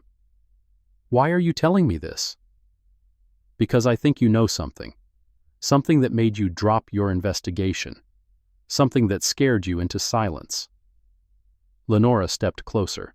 I think whoever is behind this, whoever was working with Whitford, they're still out there, still operating, still hurting people. Regina's eyes were wet now. I have a daughter. She's 12 years old. She's all I have left. I understand. No. Regina's voice was barely a whisper. You don't. When I started asking questions about my mother, about where she really went, what really happened, I received a visit. A man. He knew my daughter's school, her schedule, her friends' names. Lenora's blood turned to ice. He told me that curiosity was dangerous, that some questions were better left unanswered. And then he showed me a photograph of my daughter getting off the school bus. Tears were streaming down Regina's face now. My mother is dead, Judge Ashford. Nothing will bring her back. But my daughter is alive, and I will do anything, to keep her safe. She closed the door. Lenora stood in the hallway for a long moment. Then she pulled out her phone and called Ruth Okonkwo. Ruth, we have a bigger problem than we thought. The meeting took place in Ruth's office at the JQC. Lenora, Ruth, and a third person, FBI Special Agent Carolyn Reeves, a 45-year-old woman with close-cropped gray hair and the calm, assessing eyes of someone who had seen too much to be surprised by anything. Let me make sure I understand. Agent Reeves set down her coffee cup. You're suggesting that Magistrate Whitford was part of a larger network, that the conservatorship abuses weren't isolated incidents, but part of a coordinated scheme. I'm suggesting it's possible. Lenora spread the documents across the table. 4 cases beyond my own, all with irregularities, all with missing persons or unexplained outcomes, one with a forged signature on a court placement order. And now witnesses are being threatened. Essie Mae Thornton's car was burned. Regina Stone Patterson was intimidated into dropping her investigation. Someone is protecting this operation, and they're willing to use violence to do it. Agent Reeves examined the documents. Conservatorship fraud is a known issue. There are legitimate investigations ongoing in several states. But what you're describing, a network with judicial involvement, document forgery, witness intimidation, possible disappearances, that's a significant escalation. Which is why I'm bringing it to the FBI.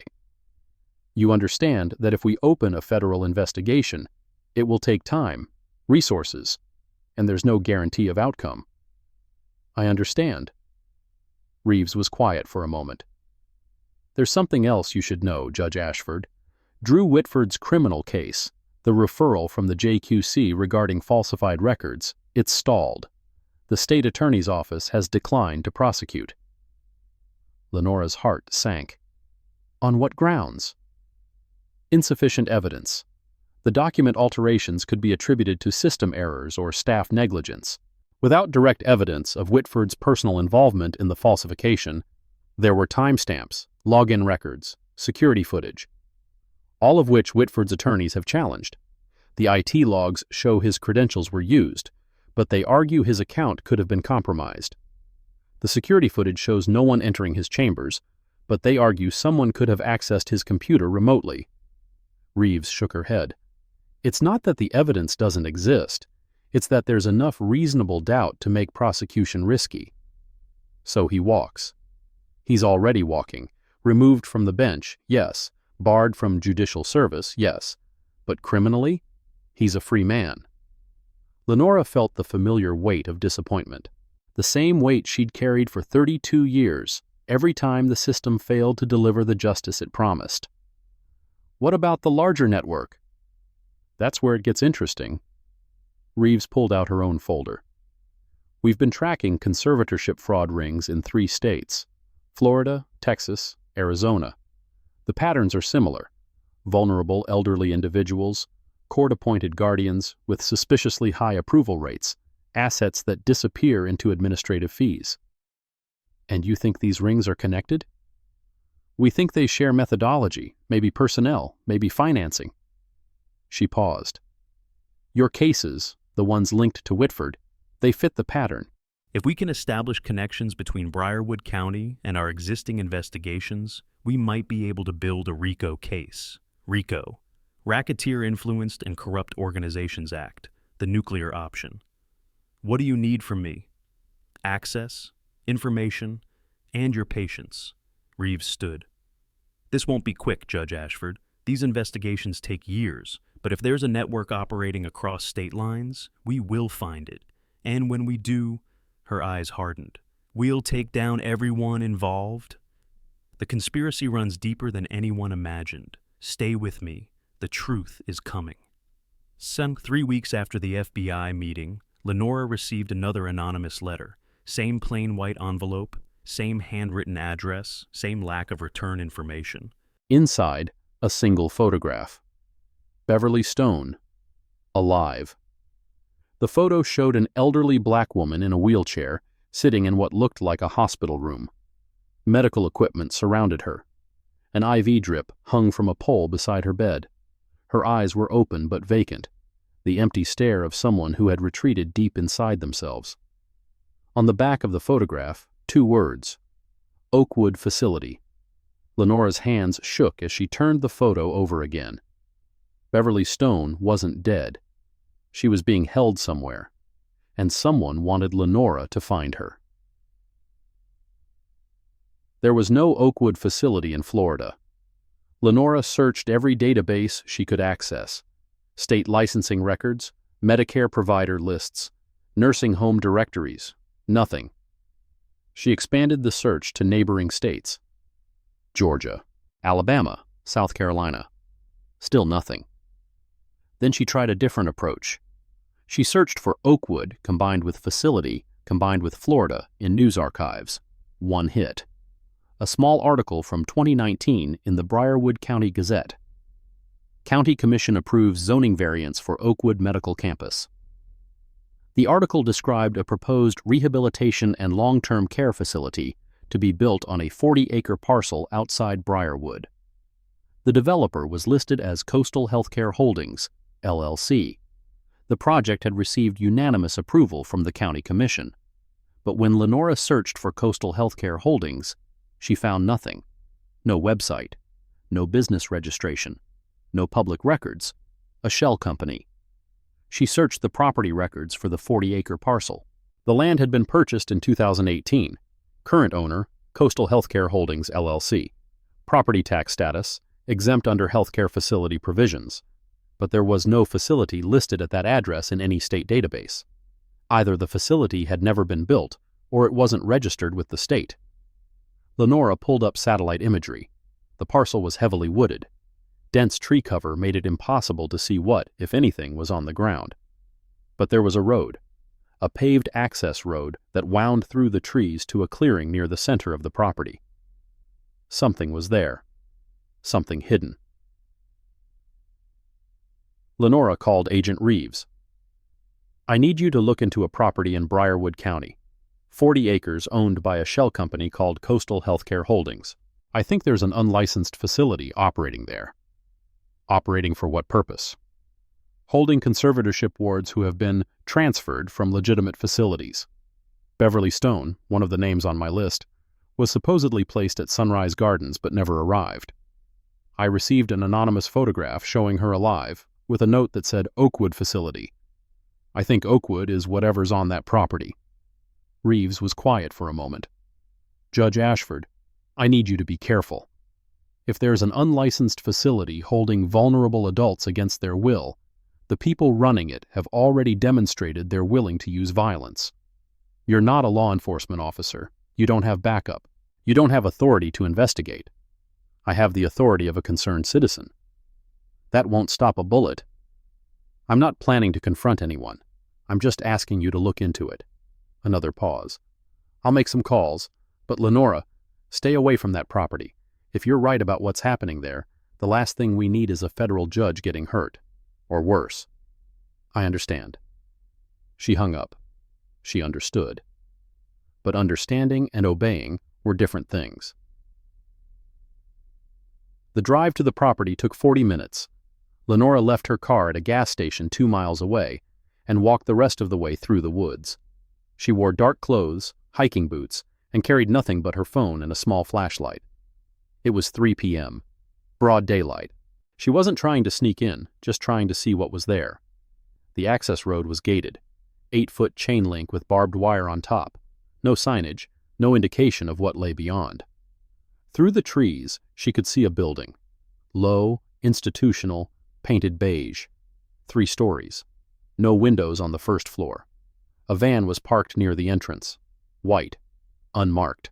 The kind of vehicle that could carry people without anyone noticing. As she watched, a door opened. 2 men in scrubs emerged, pushing a wheelchair. The person in the chair was wrapped in blankets, face hidden.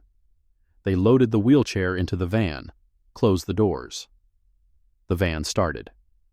Lenora's heart pounded. She pulled out her phone, started recording. The van drove toward the gate. The gate opened automatically, motion sensor or remote.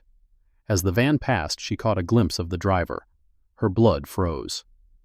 Deputy Wells Crenshaw, the man who had threatened her in the courthouse hallway, the man who had tried to frame her for drug possession, the man who had been terminated from the sheriff's office 6 months ago. He was working here. He was part of this. The gate closed. The van disappeared down the road. Lenora stopped recording. Her hands were shaking. She called Reeves as soon as she reached her car. "I have video. Deputy Crenshaw, the one who threatened me. He's working at that facility. I saw them loading someone into a van." "Where are you now?" "My car, 2 miles from the property." "Leave, now. Go somewhere public. A police station, a hospital, anywhere with witnesses. Don't go home." "Why?" "Because if Crenshaw saw you, he knows you're investigating. And if he knows you're investigating, you're in danger." Lenora's stomach turned. "He didn't see me. I was hidden in the trees." "Are you sure?" Was she? She thought back. The trees had been thick. She'd stayed behind the fence line. The van had passed quickly. But she'd been recording on her phone. The screen had been visible. If someone had been watching the perimeter, security cameras, motion sensors, they might have noticed the light. "I'm not sure." "Then assume the worst. Get somewhere safe. I'm sending agents to that location tonight. If there's an unlicensed facility holding vulnerable adults, we'll find it. But right now, your safety is the priority." "I understand. Lenora, I mean it. Don't go home." Sick. Lenora drove to Aunt Opal's house. It was the only place she could think of that felt safe. The only place where the walls held memories instead of threats. Opal met her at the door. "Child, you look like you've seen a ghost." "I might have." She told Opal everything. The letters, the photograph, the facility, Crenshaw. Opal listened without interrupting. When Lenora finished, she was quiet for a long moment. "You've kicked a hornet's nest." "I know. And now the hornets are coming for you." "I know." Opal nodded slowly. "Good." Lenora blinked. "Good?" "If they're coming for you, it means you're close. It means you've found something they don't want found." Opal's eyes were fierce. "Your mother was the same way.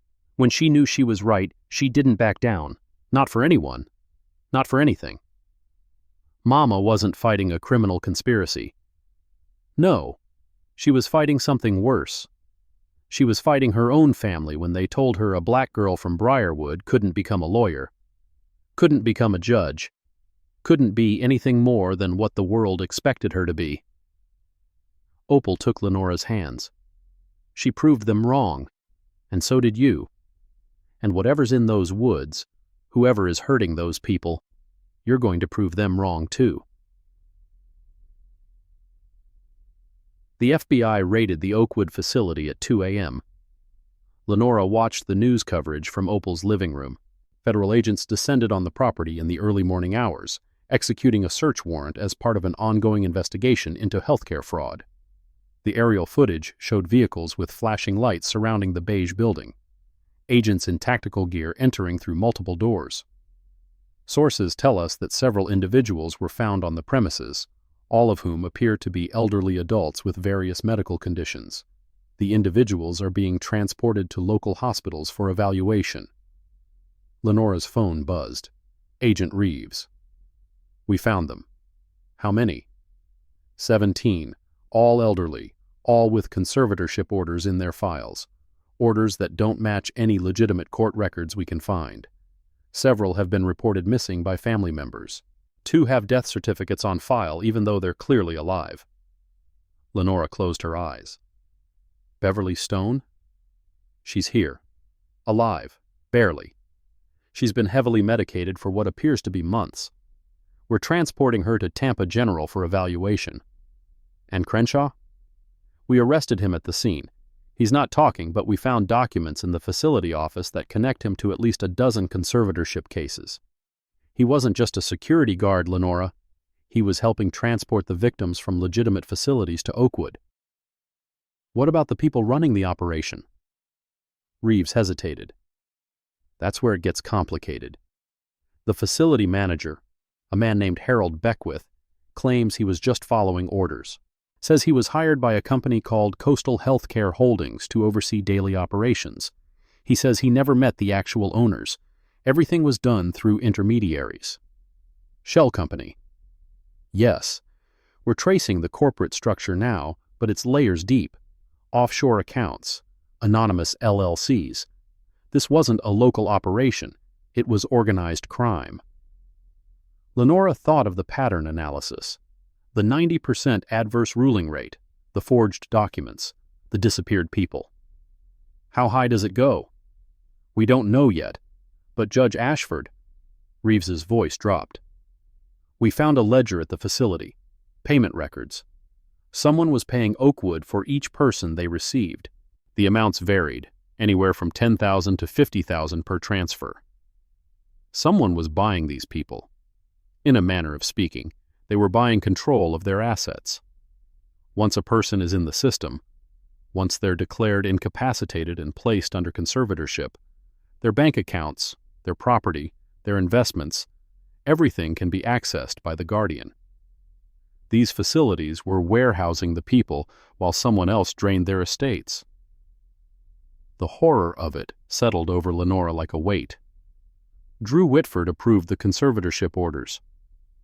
Yes, we're reopening his case. I thought the state attorney declined to prosecute. That was before we found 17 victims in an unlicensed facility and evidence of a multi-state fraud ring. Reeves's voice hardened. The U.S. Attorney's Office is taking over. Federal charges, wire fraud, mail fraud, conspiracy, and if we can prove Whitford knew where these people were being sent, kidnapping. Yes. Lenora let out a breath she hadn't realized she'd been holding. What do you need from me?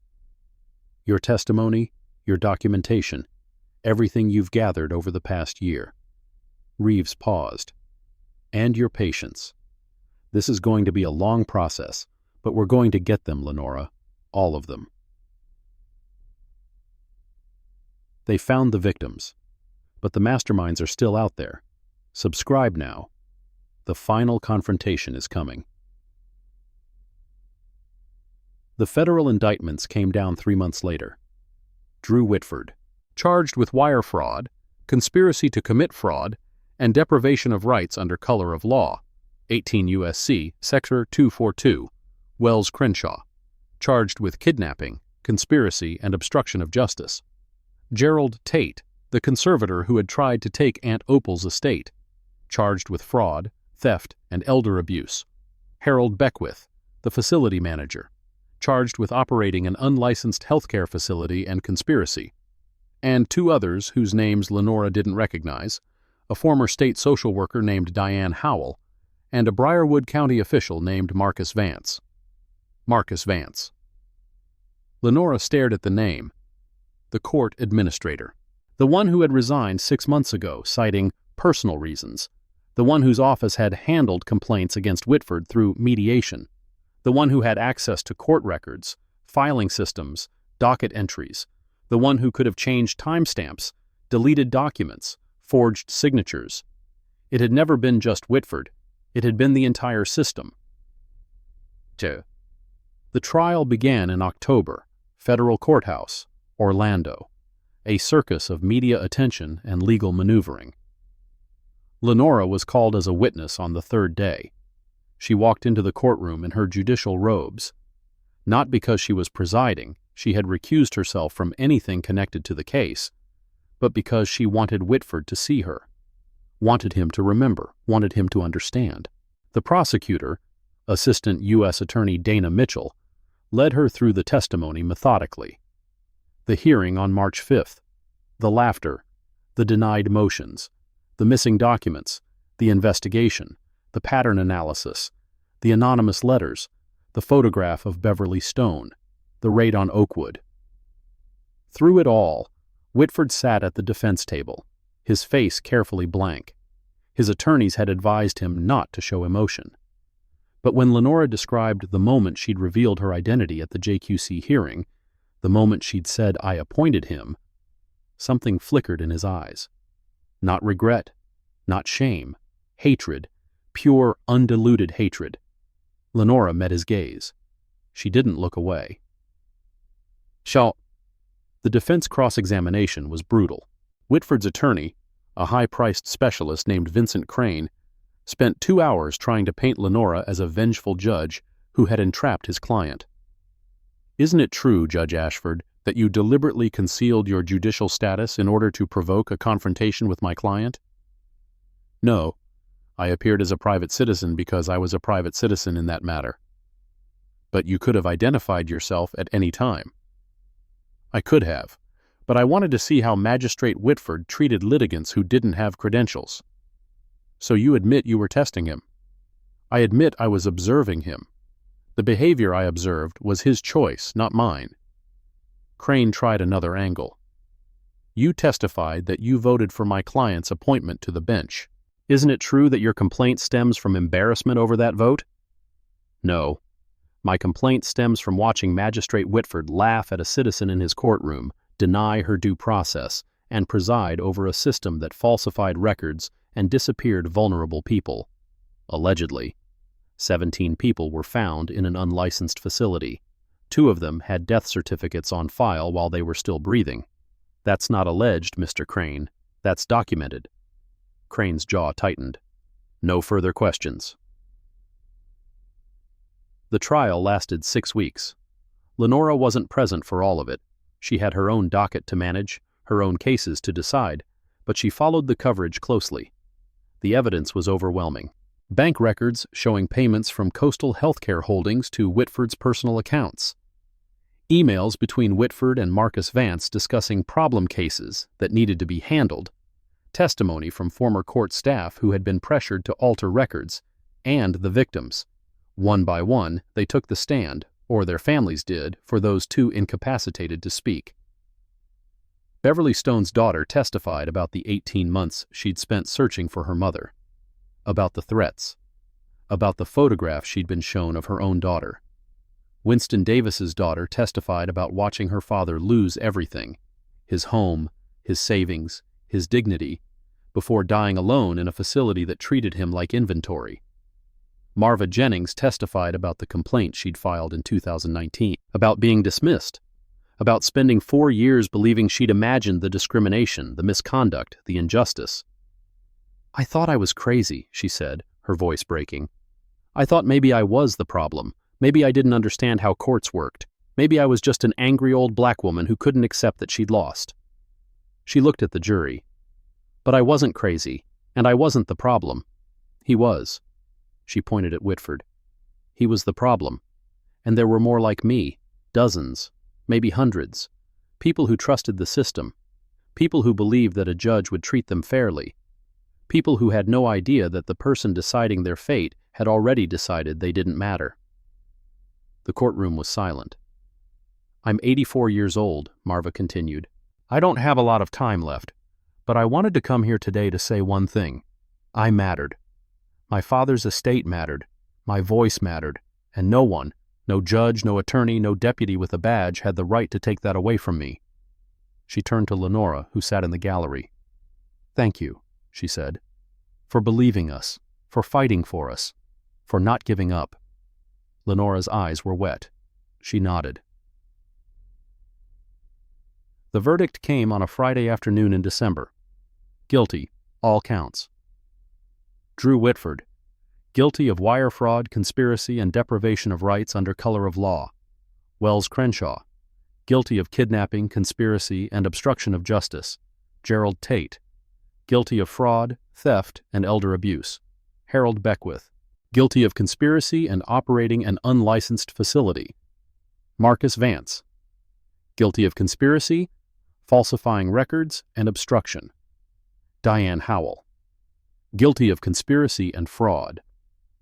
The courtroom erupted. Families of victims embraced each other. Attorneys shook hands. Reporters rushed to file their stories. Lenora sat in the back row, watching. Whitford's face was gray. His attorney was already talking about appeals. His wife, a woman Lenora had never seen before, sat behind him, crying silently. For a moment, Lenora almost felt something like pity.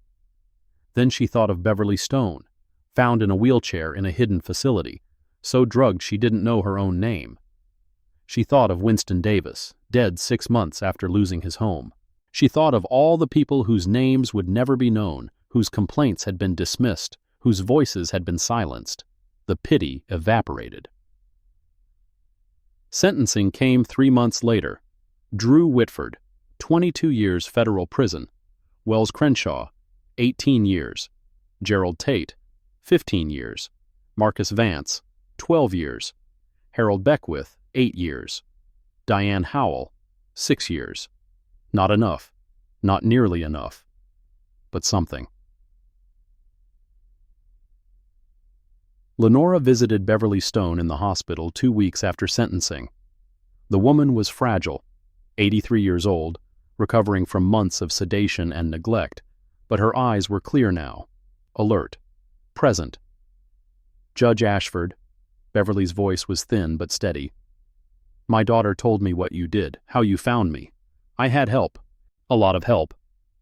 She said you received an anonymous photograph, that someone sent you my picture. Lenora nodded. I never found out who. Beverly was quiet for a moment. I think I know. Who? There was a nurse at Oakwood, a young woman. She was kind to me, kinder than the others. She would whisper things when the cameras weren't watching. Tell me I wasn't forgotten. Tell me someone would come. Beverly's eyes grew wet. I think she sent that photograph. I think she was trying to save me without getting herself killed. Lenora thought of the anonymous letters, the 4 names, the photograph. Someone inside the system, someone watching, someone waiting. Do you remember her name? Beverly shook her head. She never told me, but she had a tattoo on her wrist, a small bird. A sparrow, I think. A sparrow? Lenora filed the detail away. Thank you, Mrs. Stone. No. Beverly took her hand. Weak grip, papery skin, but warm. Thank you. For not giving up. For believing I was worth finding. The final anonymous letter arrived 6 months later. Lenora found it on her desk at the federal courthouse. Same plain white envelope. Same handwritten address. Inside, a single sheet of paper. No names this time. No case numbers. Just 3 sentences. The network is larger than you know. Florida was 1 state. There are 7 more. Below the words, a small drawing. A sparrow.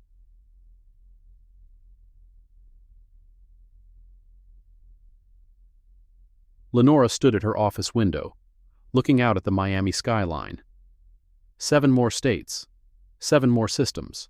7 more networks of judges and attorneys and administrators, all working together to prey on the vulnerable, drain their assets, disappear their bodies.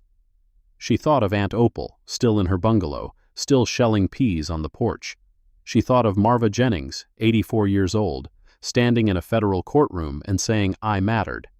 She thought of Beverly Stone, found in a wheelchair, drugged into oblivion, rescued by a photograph sent by a nurse with a sparrow tattoo. She thought of the woman who had sent those photographs, those letters, those names, someone inside the system, fighting from within, waiting for someone on the outside to listen. Lenora picked up her phone. Ruth, it's Lenora. I just received another letter. We need to talk about expanding the investigation. Expanding how? 7 more states. Silence on the line. Lenora, that's not something we can do from here. That's DOJ. That's a national task force. That's what it needs to be. Lenora's voice was calm, certain. Call your contacts. Set up a meeting. I'll testify. I'll consult. I'll do whatever it takes. You're talking about years of work. Decades, maybe. I know. You're 63 years old. I know that too. Another pause. Why, Lenora? You've already done more than anyone could have asked. Whitford is in prison. The network in Florida is dismantled.